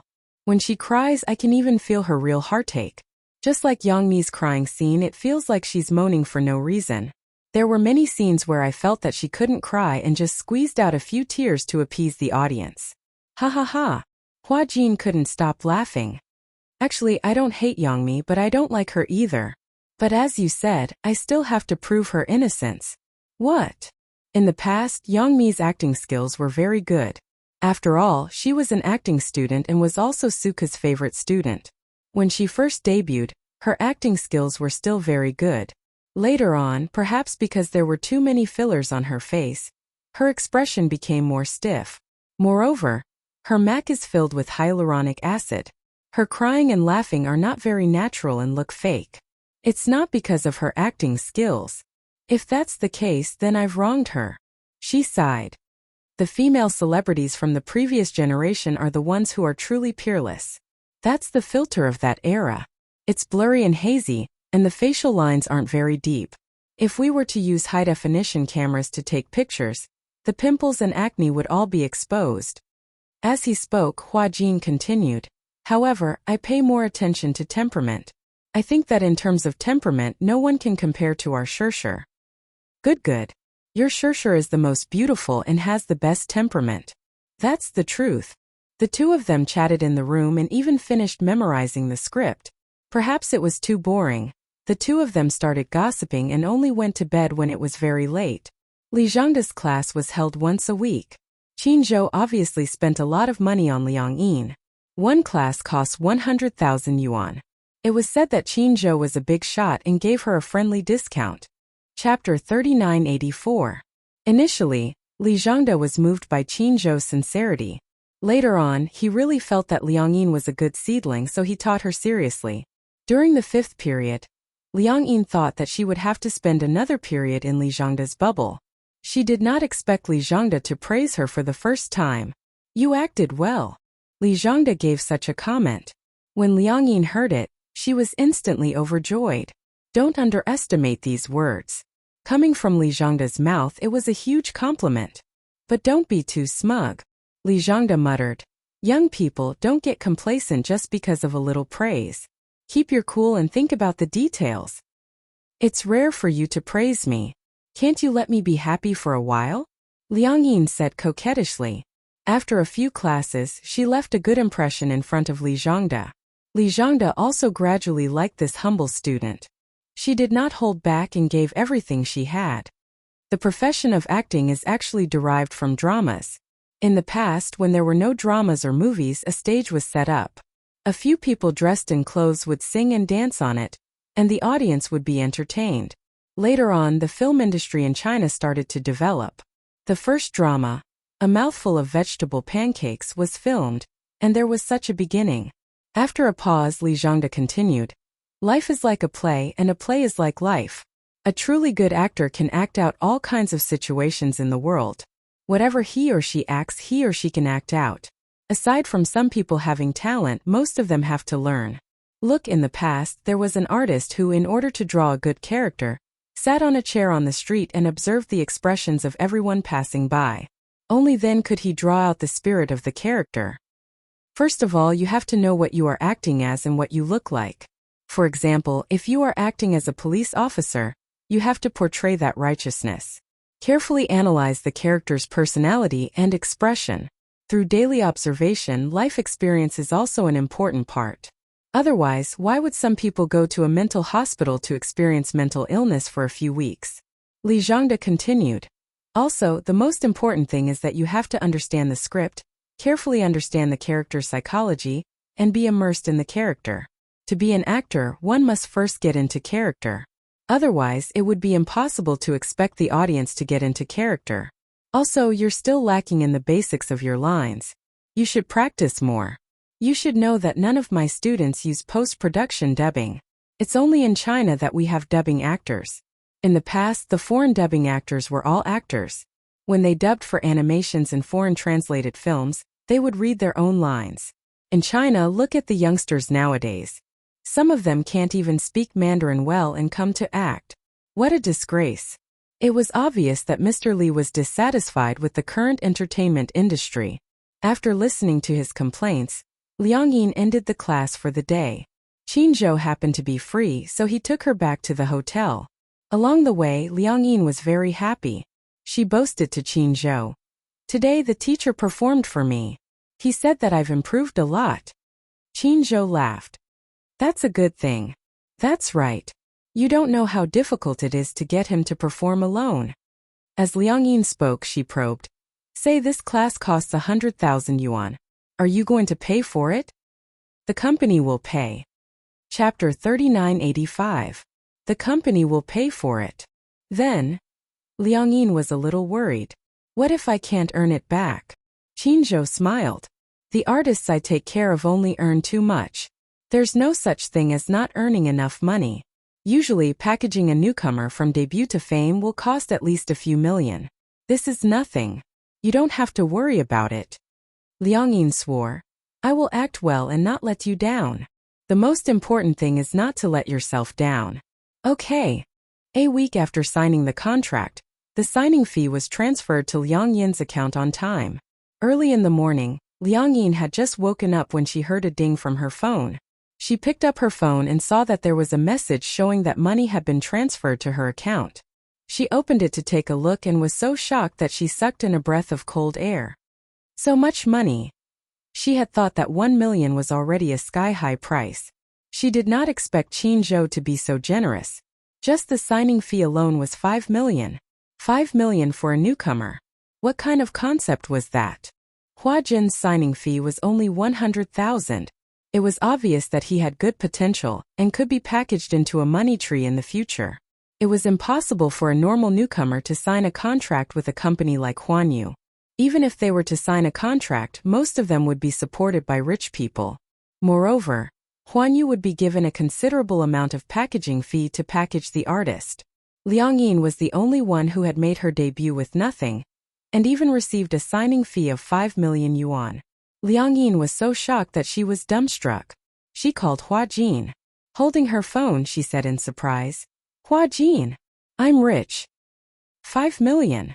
When Hua Jin found out that she had received a signing fee of 5 million, he was envious and jealous. He said angrily, "How can a newcomer like you get a signing fee of more than 5 million? Ah, jealousy makes people ugly." Liang Yin smiled and said, "Are you envious? But it's really strange. Did Qin Zhou open the back door? Why do you say that?" "Because," Qin Zhou said incredulously, "when Gu Xing's assigned with Huan Yu, he only got 10 million. You're equivalent to half of his." But at that time he had just debuted.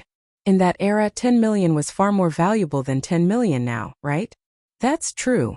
After a pause, Hua Jin continued, "However, in the current market, there are almost no newcomers who can get this amount of signing money."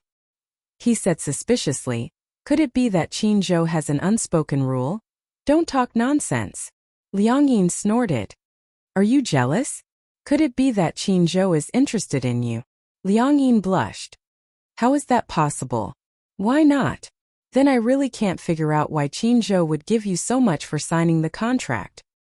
"All right, don't dwell on this issue. I don't care. Everyone who saw it has a share. Give me 2 million. "No. Stingy." Hua Jin said eloquently, "If I didn't bring you into this industry, would you have so much money? How does it feel to become a nouveau riche overnight?" Liang Yin held her phone like it was a treasure. "It feels like I've become a nouveau riche overnight. When you debut, you'll earn even more."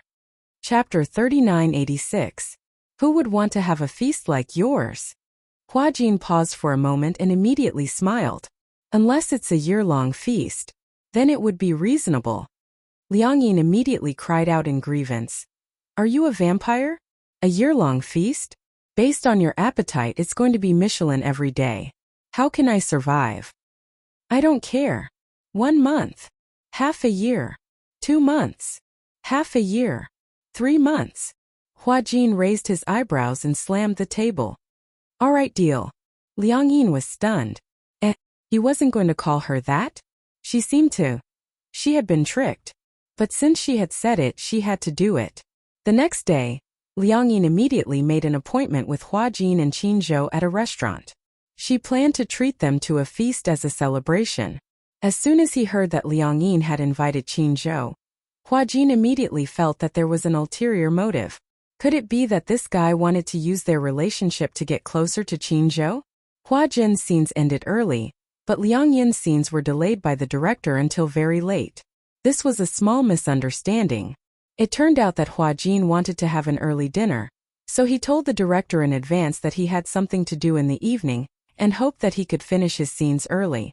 In the film crew, this was a privilege that he had.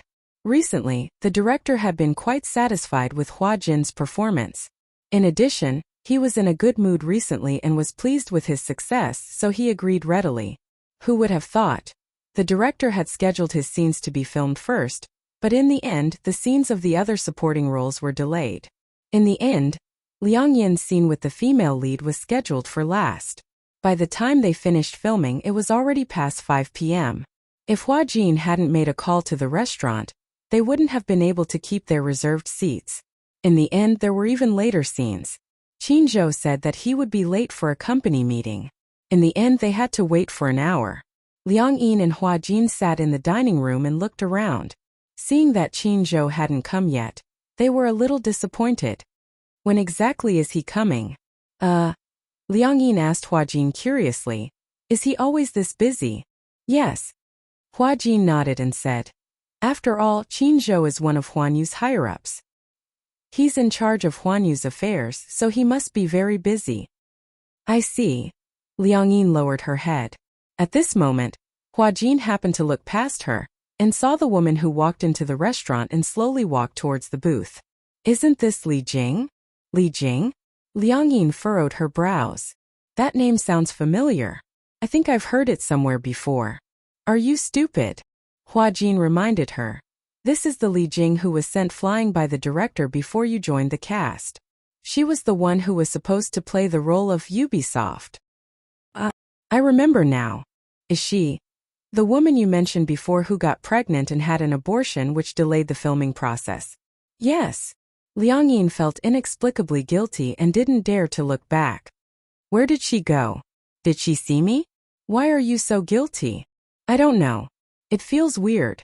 She's coming over. As soon as Hua Jin said this, Liang Yin was like an ostrich, lowering her head even more guiltily. Hua Jin was even more depressed. Chapter 3987. Oh, so it's Hua Jin.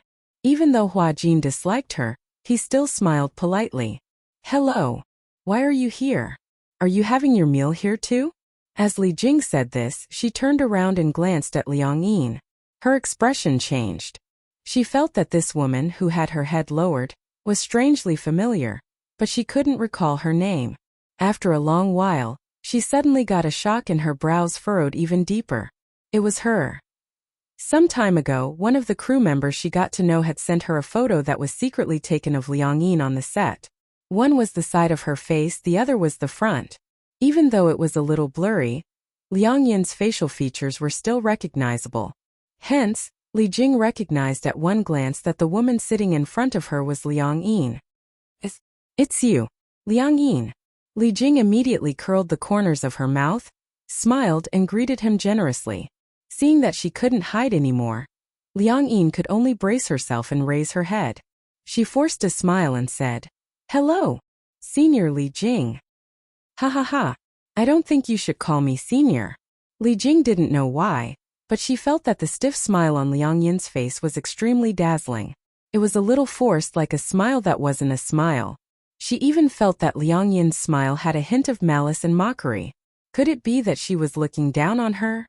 Or originally, Li Jing had some groundless guesses about Liang Yin's role as the female lead. However, when she saw Liang Yin's smile and the way she deliberately avoided it, she felt that it was extremely strange. Just the two of you? Hua Jin immediately said. We even invited Qin Zhou, but he'll be a little late. We're waiting for him. So it's President Qin. But Hua Jin, why did you bring Liang Yin along when you're having a meal with your manager? Hua Jin immediately said. Liang Yin is also an artist under Qin Zhou. What is it? Li Jing immediately looked surprised. Didn't Qin Zhou already say that he won't be personally leading people? Why did you sign another artist now? Hua Jin immediately turned lukewarm. I'm not qualified to ask about Co Qin's matters. Hearing this, Li Jing also felt awkward. She casually said something and smiled at Liang Yin. Aya, you're so lucky to be with President Qin. With that, he immediately left with his tail between his legs. Hua Jin had said that to protect Liang Yin. On one hand, he was reminding Li Jing that Liang Yin was Qin Zhou's woman, and she shouldn't be disrespectful. On the other hand, he was telling her that they didn't welcome her. Li Jing looked very embarrassed. Liang Yin watched Li Jing's departing figure with lingering fear in her heart. She did not say anything. The way Li Jing glared at her just now was so scary. Although he was smiling, the look in his eyes was as if he wanted to cut off a piece of her flesh. It was too terrifying. After Li Jing sat down at a table by the window, she didn't feel good about it. Meeting Liang Yin in this restaurant was totally unexpected. However, when she saw Liang Yin, she felt a sense of humiliation. She had always suspected that her role had been snatched by someone else. She didn't believe that the director would fire her over such a small matter. Someone must have done something behind the scenes. Hence, she started to suspect Liang Yin. She suspected that this unknown newcomer had stolen her role. Chapter 3988. The most important thing wasn't how good the show was. It was because Hua Jin was the main lead and one of the investors was Huan Yu. This meant that from the moment the show was broadcast, it would definitely be on the hit list. Moreover, Huan Yu would spare no expense in promoting the show. This meant that the show would have more exposure and popularity. What she lacked the most was popularity and popularity.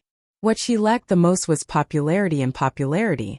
If she could borrow Hua Jin's popularity and gain some popularity, then it would be self-evident that it would be beneficial to her. The role of Gu Bunyo wasn't very important in the show, but she was definitely an important character.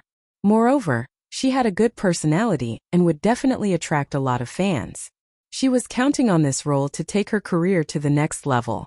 She hadn't expected that she would have almost completed all the scenes for the role of Gu Bunyo, but in the end, the director had actually fired her. Moreover, all her scenes had been edited out and a new actress had been chosen.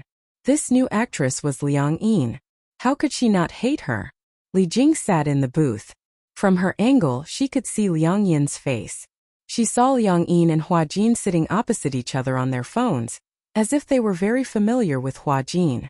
If it had been anyone else sitting in front of Hua Jin, they would have been nervous and at a loss.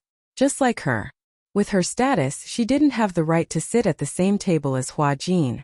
Even if she did, she would be trembling with fear, afraid that she would make the slightest mistake and offend Hua Jin.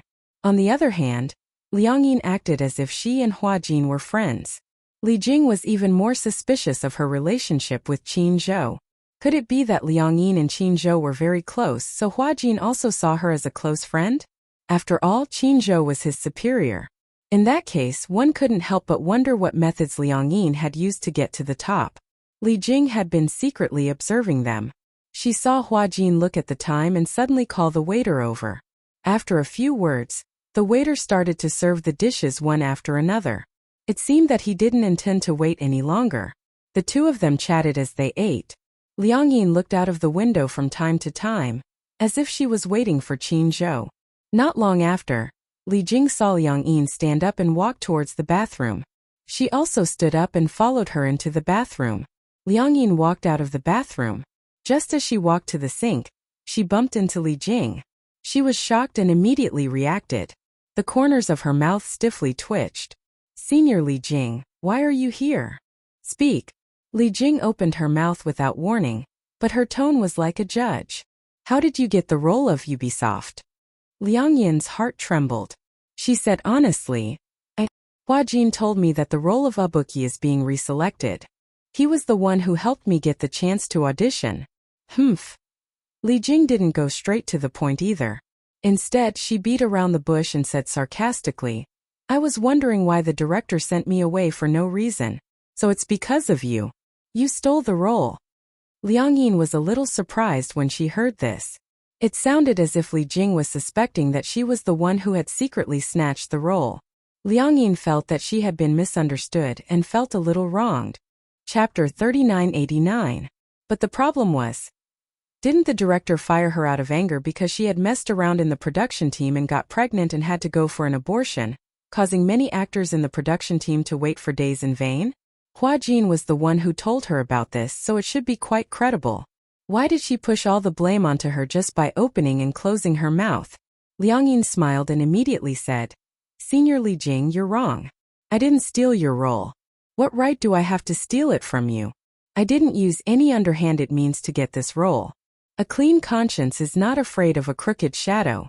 I definitely didn't use any underhanded means to steal your role." With that, Liang Yin was about to leave. However, Li Jing blocked her footsteps with her body.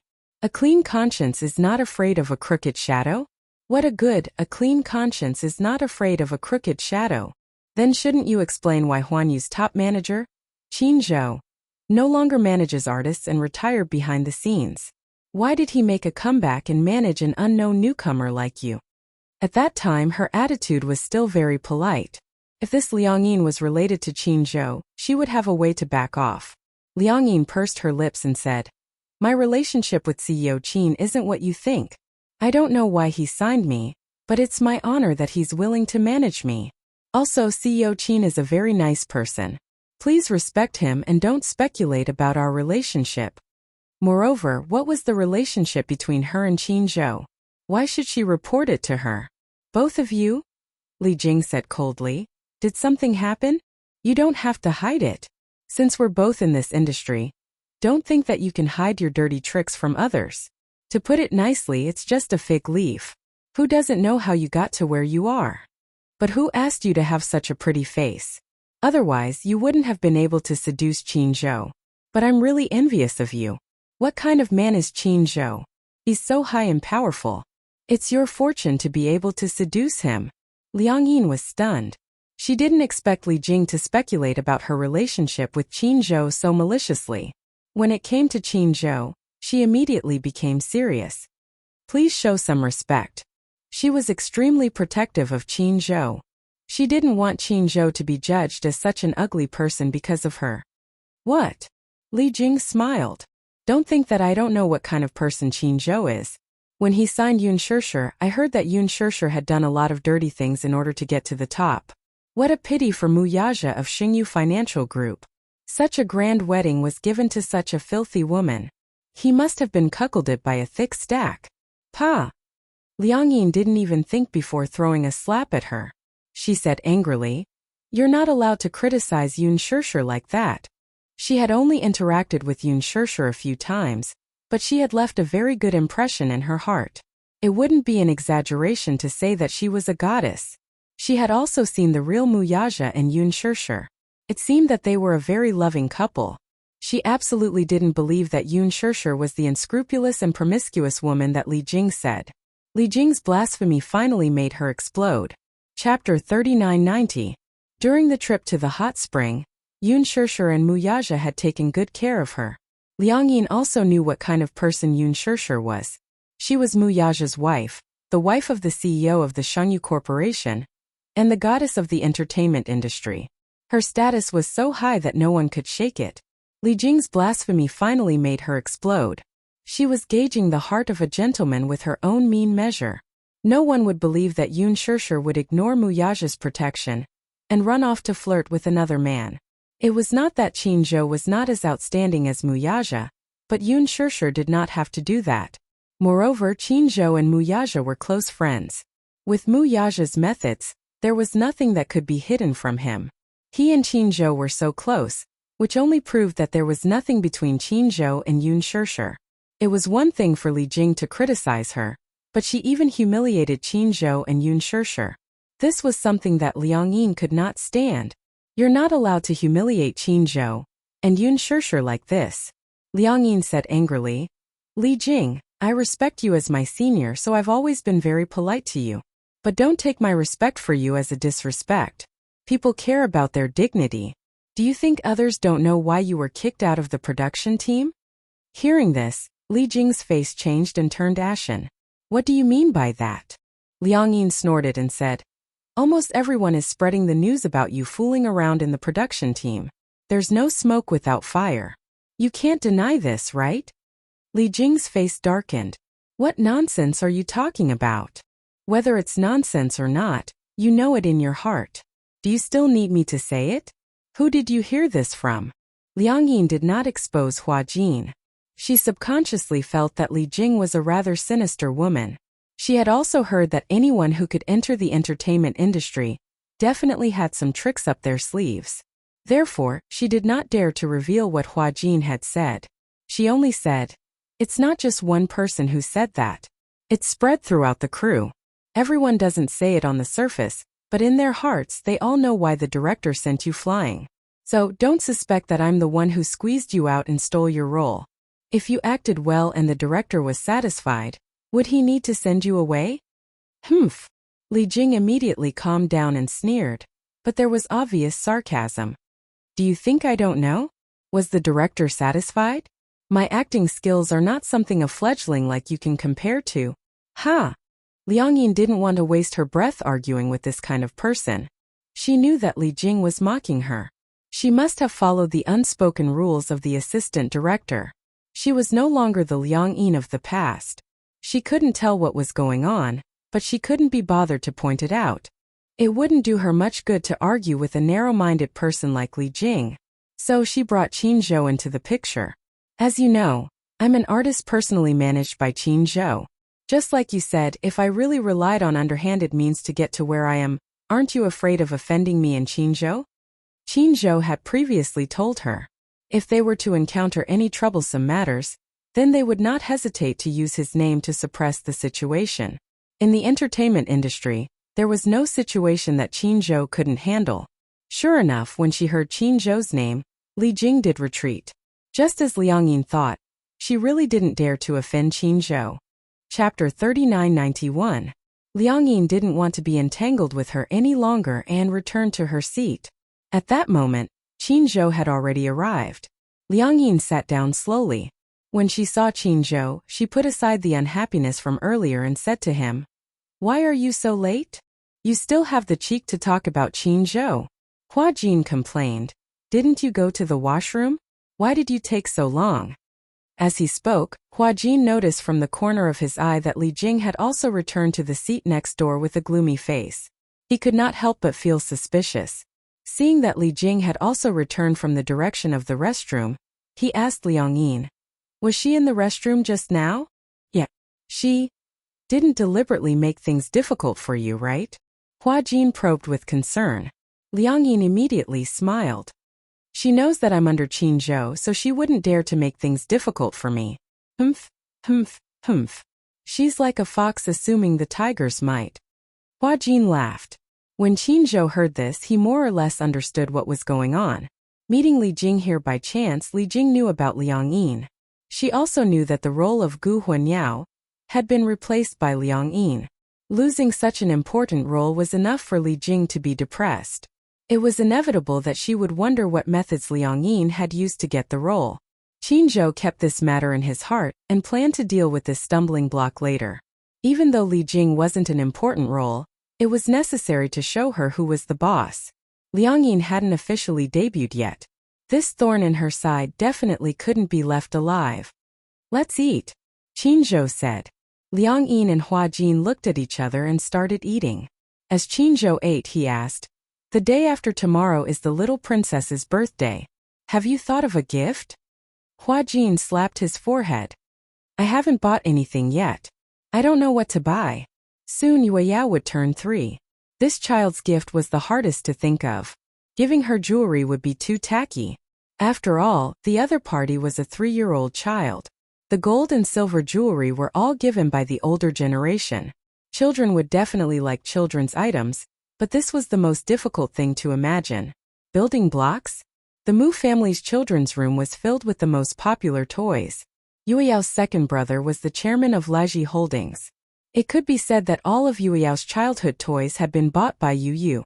He couldn't give her the toy. Then Hua Jin probed Qin Zhou. "What do you plan to give her?" "I've already ordered a BJD doll a year in advance. It's made according to Yueyao's appearance. It's a private custom-made one." Hua Jin was speechless. "That should be very expensive, right?" "It's not expensive. It's only $300,000. "How could this be called not expensive?" Hua Jin's lips twitched. This Qin Zhou was too cunning. He had actually started planning this year's birthday gift a year in advance. This time Hua Jin was very troubled. He didn't know what to give her. Liang Yin, who was standing beside him, was even more confused. A few $100,000 was not expensive? Poverty had limited her imagination. Hua Jin said, "Liang Yin, let me ask you something." "What? What gift did you wish to receive when you were young?" When Liang Yin heard this, she looked a little uncomfortable. "I didn't celebrate my birthday when I was young." "Why?" "Because..." Liang Yin laughed dryly. "No one remembers my birthday. After a while, I felt that birthdays were not necessary." Chapter 3992. She had grown up in a broken family and had never had a complete family, let alone a complete birthday. It was as if her birth wasn't worth celebrating. Hua Jin saw the loneliness on her face and thought that he had touched her sore spot. He said awkwardly, "Sorry. Why are you apologizing?" Liang Yin hurriedly explained, "Actually, I don't think it's a big deal. I don't really care about birthdays, but if it were me when I was young..." She thought for a while and said slowly, "No matter what the present is, as long as it's a birthday present, I will like it very much." "Really?" "Yeah. Actually, it doesn't matter what the present is. What's important is the thought behind it. When you open the present, nothing can compare to the feeling of anticipation. It doesn't matter if it's expensive or not. What's important is the feeling of anticipation and surprise." Qin Zhou looked deeply at Liang Yin but didn't say anything. Instead, he pretended to ask casually, "When is your birthday?" "I don't seem to remember. I don't really celebrate my birthday." Hua Jin asked Qin Zhou. "Qin Zhou, help me think. What should I choose for Yuyao's birthday?" "Think about it yourself." Qin Zhou snorted. "Don't you think it's a little late to be thinking about a birthday present now? If you had prepared it earlier, you wouldn't have been so flustered." Hua Jin ignored him and said to Liang Yin, "Accompany me to the mall tomorrow." Qin Zhou immediately interrupted Hua Jin. "She has class tomorrow. If you want to go, you can go by yourself." Hua Jin's face was full of resentment. Seeing Hua Jin's regretful face, Liang Yin couldn't help but laugh. How about this? I'm free tomorrow night, so I can accompany you to the mall. Great. Hooray. Hua Jin gave Qin Zhou a look as if he was showing off. Liang Yin smiled, but the corners of her lips suddenly froze. She didn't know why, but she was inexplicably envious of Yue Yao. There was even an element of jealousy. Of course, her jealousy wasn't malicious. She was simply envious that Yue Yao was able to grow up in such a beautiful environment. Her mother doted on her, and her father doted on her. Everyone in the family treated her like a precious pearl. People were born different from each other. At night, when Qin Zhou returned home, he passed by the study. He suddenly thought of something and walked into the study. There was a stack of documents on the desk. He casually picked it up and pulled out a few pages. He flipped to one of the pages. It was information about Liang Yin. On it was Liang Yin's ID number. With the ID number, Qin Zhou obtained her date of birth. Generally speaking, the birth date on the identity certificate was usually the Gregorian calendar. Then, in terms of the lunar calendar, at the beginning of the next month, Qin Zhou smiled, closed the file and left the study. Hua Jin pestered Liang Yin to go to the mall to buy a gift. In the end, under Liang Yin's guidance, they finally chose a princess dress. Liang Yin liked it very much. Hua Jin didn't know how to choose a birthday gift for a girl. But when he saw that Liang Yin had chosen a dress that was suitable and beautiful, he bought it for 20,000 yuan. Chapter 3993. It happened to be the weekend on Yue Yao's birthday. Hua Jin originally wanted to bring Yue Yao along, but Yue Yao had to stay with the crew to catch up on the progress. Therefore, she asked Hua Jin to bring the gift she had prepared for her. Hua Jin did not expect Liang Yin to be so thoughtful as to secretly prepare a gift. He did not know what she had prepared. Along the way, his curiosity was about to explode. He stared at the gift box anxiously, but in the end, he restrained himself. When Hua Jin arrived at the Mu family's house with Liang Yin's gift, he realized that the gifts from relatives and friends were piled up on the floor of the living room. Yun Shishir sat on the floor with Yue Yao in her arms, encouraging her to open the gifts. On the side, Yu and Xiaoichen provided assistance. After all, it was really tiring to open so many gifts. All the guests stood at the side with smiles on their faces, watching Yue Yao open the gifts. Everyone wanted to see if Yue Yao liked the gifts they had given her. Most of the guests were close to the Mu family. Some were senior executives of Xingyu Financial Group, and some were personal friends of Mu Yaja and Yun Shishir. Hua Jin glanced casually and saw a key lying quietly in a diamond-studded gift box at the side. This key was quite retro. It had a hollow rose pattern, like the style of a medieval European palace. He asked Yun Shishir curiously, "Who gave you this key?" Yun Shishir looked up and smiled helplessly. "Xiao Jie gave it to me." "He gave you a key?" Hua Jin was a little suspicious. He picked up the key but could not figure out what it was. He did not know what the purpose of this key was. Yun Shishir said helplessly, "It's the key to a castle." Hua Jin was speechless. Gong Jia gave Yue Yao a castle? Had he always been so generous? The castle. I heard that it also comes with an island. Hua Jin mumbled. What a big deal. Little Jie said that he only has one niece, so of course he has to give everything he has.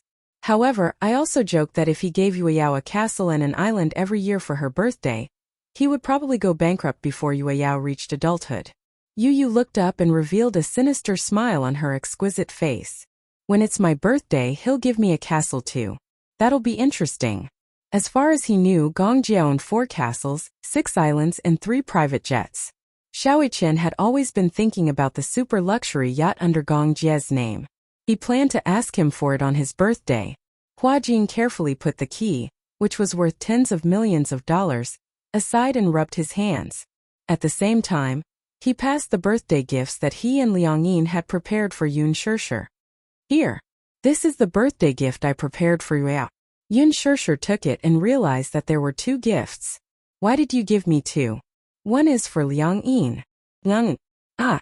Yun Shishir suddenly remembered. Is she the girl who was with you on that vacation? Yeah. By the way, the gift is here. Why don't I see her? Chapter 3994. Hua Jin said. She's been busy recently and didn't have time to come, so she asked me to send the gift over. She said that she wanted to thank you for your hospitality and care last time. Also, she asked me to wish Yueyao a happy birthday. As he spoke, he suddenly felt a chill run down his spine. Did humans really have a sixth sense? At least he felt that they did. Because he really did feel that a terrifying demon king was standing behind him. Hua Jin turned around in horror, only to see Gong Jie standing behind him, looking down at him. Gulp. The sound of him swallowing his saliva. Yun Shishir looked at Hua Jin and then at Gong Jie, not knowing whether to laugh or cry. She didn't know why, but whenever the two of them met, there would always be a tense confrontation. They couldn't get along well at all. Yun Shishir helplessly tugged at Gong Jie's sleeve and asked hesitantly, Why are you staring at Hua Jin like that? It's as if you want to swallow him alive. Gong Jie turned around. When he faced Yun Shishir, he immediately smiled gently. Why would I? Sister. When he faced Yun Shishir, his smile was as gentle as it was gentle. Hua Jin quickly diverted his attention. He squatted in front of Yueyao and clapped his hands to attract her attention. Uncle Hua Jin will open the present with you, okay? Yueyao shook her head and said in a childish voice, I can't open it anymore. I want to play with this. The little fellow was only 3 years old. She still had a childish voice. If one had to describe her, it would be like a kitten that had just been weaned off milk, squeaking and squeaking. She had just grown a new row of teeth, and when she smiled, it was as if she was encrusted with a beautiful shell. Because it was her birthday, Yun Shishir helped Yueyao change into a beautiful princess dress. The fluffy skirt wrapped around her fair and tender legs, and she wore a crown of the Ice Snow Princess series on her head. Anyone who saw her couldn't help but want to hug her. However, not everyone could hug this noble little princess. With Yu and Xiaoichen around and Muyaja, Yuyao's little feet usually didn't even have a chance to touch the ground. Yun Shishir always said that even if she was a girl, she should not be so spoiled, lest she developed princess syndrome. In the end, what did Muyaja say? My Muyaja's daughter is a princess syndrome? It was rare for Gong Jie to speak up from his brother-in-law's perspective. Our Yueyao was born a little princess. What's wrong with being delicate like a princess? Yun Shishir didn't know whether to laugh or cry, but she also felt a little worried. With Muyaja and Gong Jie, the two of them doted on Yueyao so much. In addition, there were 2 older brothers. However, the most amusing thing was that Yun Shishir didn't really spoil Yueyao, but Yueyao was the closest to her. Muyaja was also very surprised. Once, he specially asked Yueyao about everyone's ranking in her heart. Yueyao's ranking was like this. Yun Shishir was the most senior. Then in order Muyaja, Yu Gong Jie, Xiaoichen, Hua Jin. Gong Jie felt especially wronged. He doted on Yueyao as much as Muyaja, so why was his ranking so low? Chapter 3995. Yun Shishir accompanied Yueyao the most. Even though she was a little strict with Yueyao at times and played the role of the bad cop the most, Yueyao was still the closest to her, which made many people jealous. Hua Jin immediately said, Then uncle will take you to the yard to play, okay? Yueyao immediately opened his little arms when he heard this. Many of the guests had brought their own children, and they were all playing in the yard. Yueyao was tired of opening the gifts and gradually lost interest. Hence, he wanted to go to the yard to play. Hua Jin was about to carry him when Gong Jie squatted down and teased Yueyao. Uncle will carry you, okay? Yueyao looked at Hua Jin, then at Gong Jie. Suddenly, he threw himself into Hua Jin's arms. Gong Jie was speechless. He was completely stunned. Yueyao actually didn't choose him. Didn't they say that his ranking was higher than Hua Jin's? How did this little girl change her attitude so quickly? Yun Shishir laughed heartily. She leaned close to Gong Jie's ear and whispered, Some time ago, Hua Jin bought Yueyao her favorite doll from the Frozen series. Gong Jie's face darkened even more. Weren't they just 2 dolls? What was so great about that? Hua Jin felt a sense of accomplishment when he saw Yueyao throwing herself at him. He felt comforted, but at the same time he felt a little worried. As petty as Gong Jie, he wouldn't hold a grudge, right? Forget it. Anyway, he had always been at odds with Gong Jie. It wasn't a big deal to hold a grudge against him. Hua Jin carried Yueyao and walked into the yard. Yun Shishir had decorated the yard into a small garden. The flower bed was filled with Chinese roses, a swing, a seesaw and a musical fountain. The yard was very big. Because it was a garden villa, the yard alone occupied more than 1,000 square meters. The children were playing hide and seek. Liao also wanted to join in. However, Hua Jin was afraid of playing hide and seek. It was inevitable that he would have to hide and walk. If he accidentally fell and left a faint scar on the little princess's flawless body, Mu Yaja and Gong Jia would definitely have the urge to chop him up. Hence he was easy to coax. Fortunately, Yuya was easy to coax. And let her obediently sit on the swing, and let Hua gently push her from behind. Standing at the balcony entrance, Yun Shishir looked on with gratification. Turning her head, she saw Gong Jia staring at the swing too. Her lips curled into a smile. Have you been busy recently? I went back to the Gong residence a while ago. Gong Jia paused for a moment before replying nonchalantly. He wants to meet you. The smile on Yun Shishir's lips froze when she heard that. Him. She didn't need to ask to know that him was probably referring to Gong Xiaoying. It was too sudden. She didn't expect Gong Xiaoying to take the initiative to ask to see her. Isn't he no longer in the Gong residence? He's back. Gong Jia continued. Of course, if you don't want to see him, I won't reply to him. Okay. Yun Shishir's tone suddenly turned cold. I wanted to see him too. This is the first and last time we're meeting as father and daughter. Rather than a meeting, it was more appropriate to call it a negotiation. It was time to put an end to the past grudges. She didn't want such a man to appear in her life again. It was about time to end everything once and for all. Chapter 3996. Gong Jia smiled and said, Sure. Initially, he did not want to mention this at the birthday party as he was afraid that she would be upset. However, from what he knew, Yun Shishir would not be upset because of this. She was also looking forward to meeting Gong Xiaoying. After so long, Yun Shishir also understood that perhaps Gong Xiaoying did not have any ill intentions towards her and Yu. It was just that he had used the wrong method to satisfy his greed. And his greed was just like what Gong Jia had said. He was just an old father who wanted to reunite with his family. However, he could not shirk his responsibility for erasing Yu's memory, which indirectly led to the destruction of Yu's first personality. She could not forgive him. She felt that Gong Xiaoying had betrayed her mother once, and she had no right to comment on that. That was a grudge between the previous generation. However, imprisoning Yu and turning him into a tool for his own benefit was a second betrayal. A betrayal to her. Gong Xiaoying blamed her for being so resolute, and she also hated him for being so heartless. Gong Jia had not expected that Yun Shishir would be willing to meet Gong Xiaoying. From her expression, it was as if she was talking about the past with an old friend. He could not even see any resentment in her eyes. Instead, it was a kind of calmness that did not care. He had not expected that she would be willing to meet Gong Xiaoying. Perhaps Gong Xiaoying was afraid. He was afraid that meeting her would break all ties. Hence, Gong Xiaoying had been avoiding Gong Jia. He was afraid that Yun Shishir would take the initiative to meet him. Hence, like a coward, he suddenly disappeared without a trace. Yun Shishir thought that he had disappeared and would not appear in her world. She did not expect that Gong Xiaoying would suddenly ask to see her. As if they had a tacit understanding, the father and daughter both vaguely understood that this meeting might mean a break between the two of them. However, she still had to see him. Behind them, Yu could vaguely hear their conversation. However, the moment Yun Shishir and Gong Jia turned around, she immediately hid in a dark corner.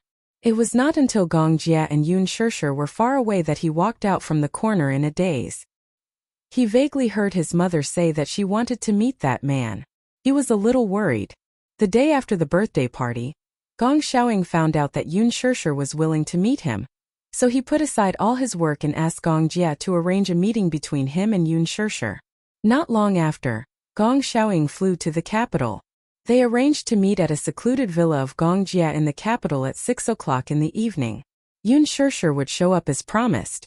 For the entire night, Gong Xiaoying could not sleep peacefully. He repeatedly pondered in his heart about how he should tell his daughter that he had not seen her for so many years and how he missed her and felt guilty for her.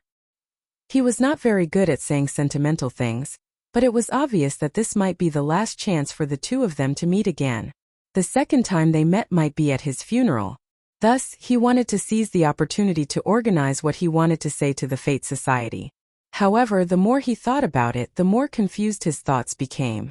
In the morning, Gong Jie called to say that he would be accompanying Yue Yao in the evening, so the meeting time was set at noon. After lunch she would come. Gong Xiaoying acted as if he was facing a formidable enemy. He deliberately styled his hair and changed into a formal suit, looking especially formal. Chapter 3997. Yun Shishir was very punctual. In this aspect she was very much like him. At 1 o'clock in the afternoon, Yun Shishir and Gong Jie arrived on time. Gong Xiaoying was sitting in the living room. His assistant received the news and rushed to the door. Soon he walked to his side and whispered in his ear, "They're here." When he heard this, his body inexplicably stiffened, as though he was nervous. Gong Xiaoying straightened his back and looked up. He saw Yun Shishir's slightly slender figure appear at the door. Gong Jie came with her, but he did not enter. Instead, he stood at the door, gave her a few instructions and turned to leave. Gong Xiaoying also gave his assistant a look. "You may leave." "Yes." The assistant immediately left respectfully. Yun Shishir slowly walked through the door. Behind her the door slowly closed. She walked to the sofa opposite Gong Xiaoying. First, she looked at him calmly. Then she closed her legs and slowly sat down. Gong Xiaoying did not try to hide his gaze as it landed directly on her body. The first thing that came to his mind was that Mu Qingcheng had actually given birth to such a beautiful daughter for him. She had a delicate and beautiful face, and her black hair was soft and smooth. There was no extra embellishment, but it was already charming enough. She was wearing a simple dress and a knitted jacket. It was simple, but it gave people a feeling of a cool breeze. Yun Shishir was silent. Perhaps she was waiting for him to speak first. Gong Xiaoying was also silent for a long time. Suddenly he closed his eyes. As a father, he was the first to break the silence. "Thank you for coming to see me. I thought you didn't want to see me." When Yun Shishir heard this, there was not much expression on her face. Instead she asked in return, "Why are you willing to see me?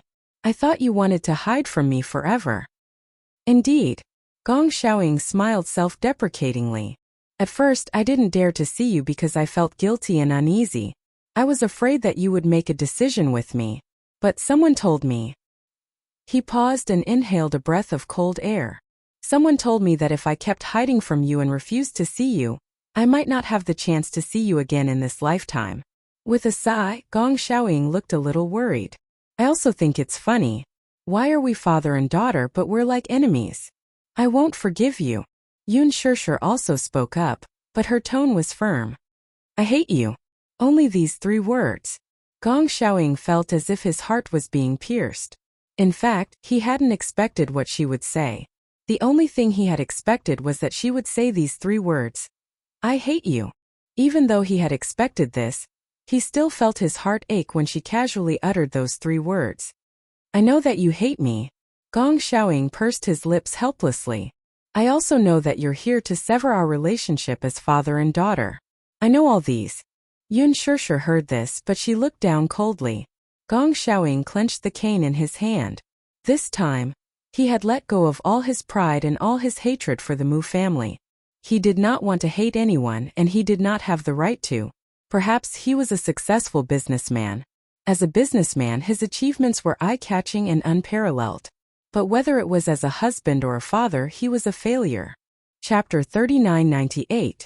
As her husband, he had made that woman wait her whole life, but he did not return. As her father, his daughter had turned against him and told him that she hated him. She even wanted to cut off their father-daughter relationship. Gong Xiaoying knew that he was guilty. However, he hoped that Yun Shishir could return to his side and reunite with him. However, he had used the wrong method. He had pinned the feud between the Gong and Mu families on Yun Shishir. The saddest thing for a person was to gradually become the person he hated the most. He used to hate the Mu family so much, but now, he had become the executioner he hated the most. "I'm sorry." Gong Xiaoying sighed heavily.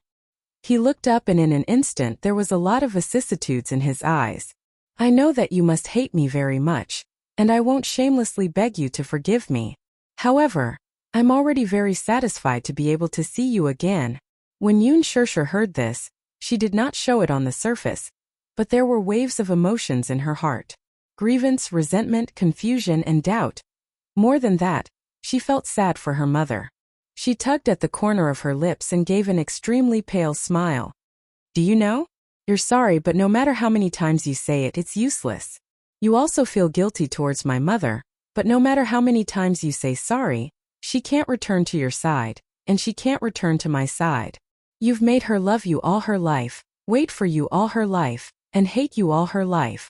Is this something that can be redeemed with just a few words of apology?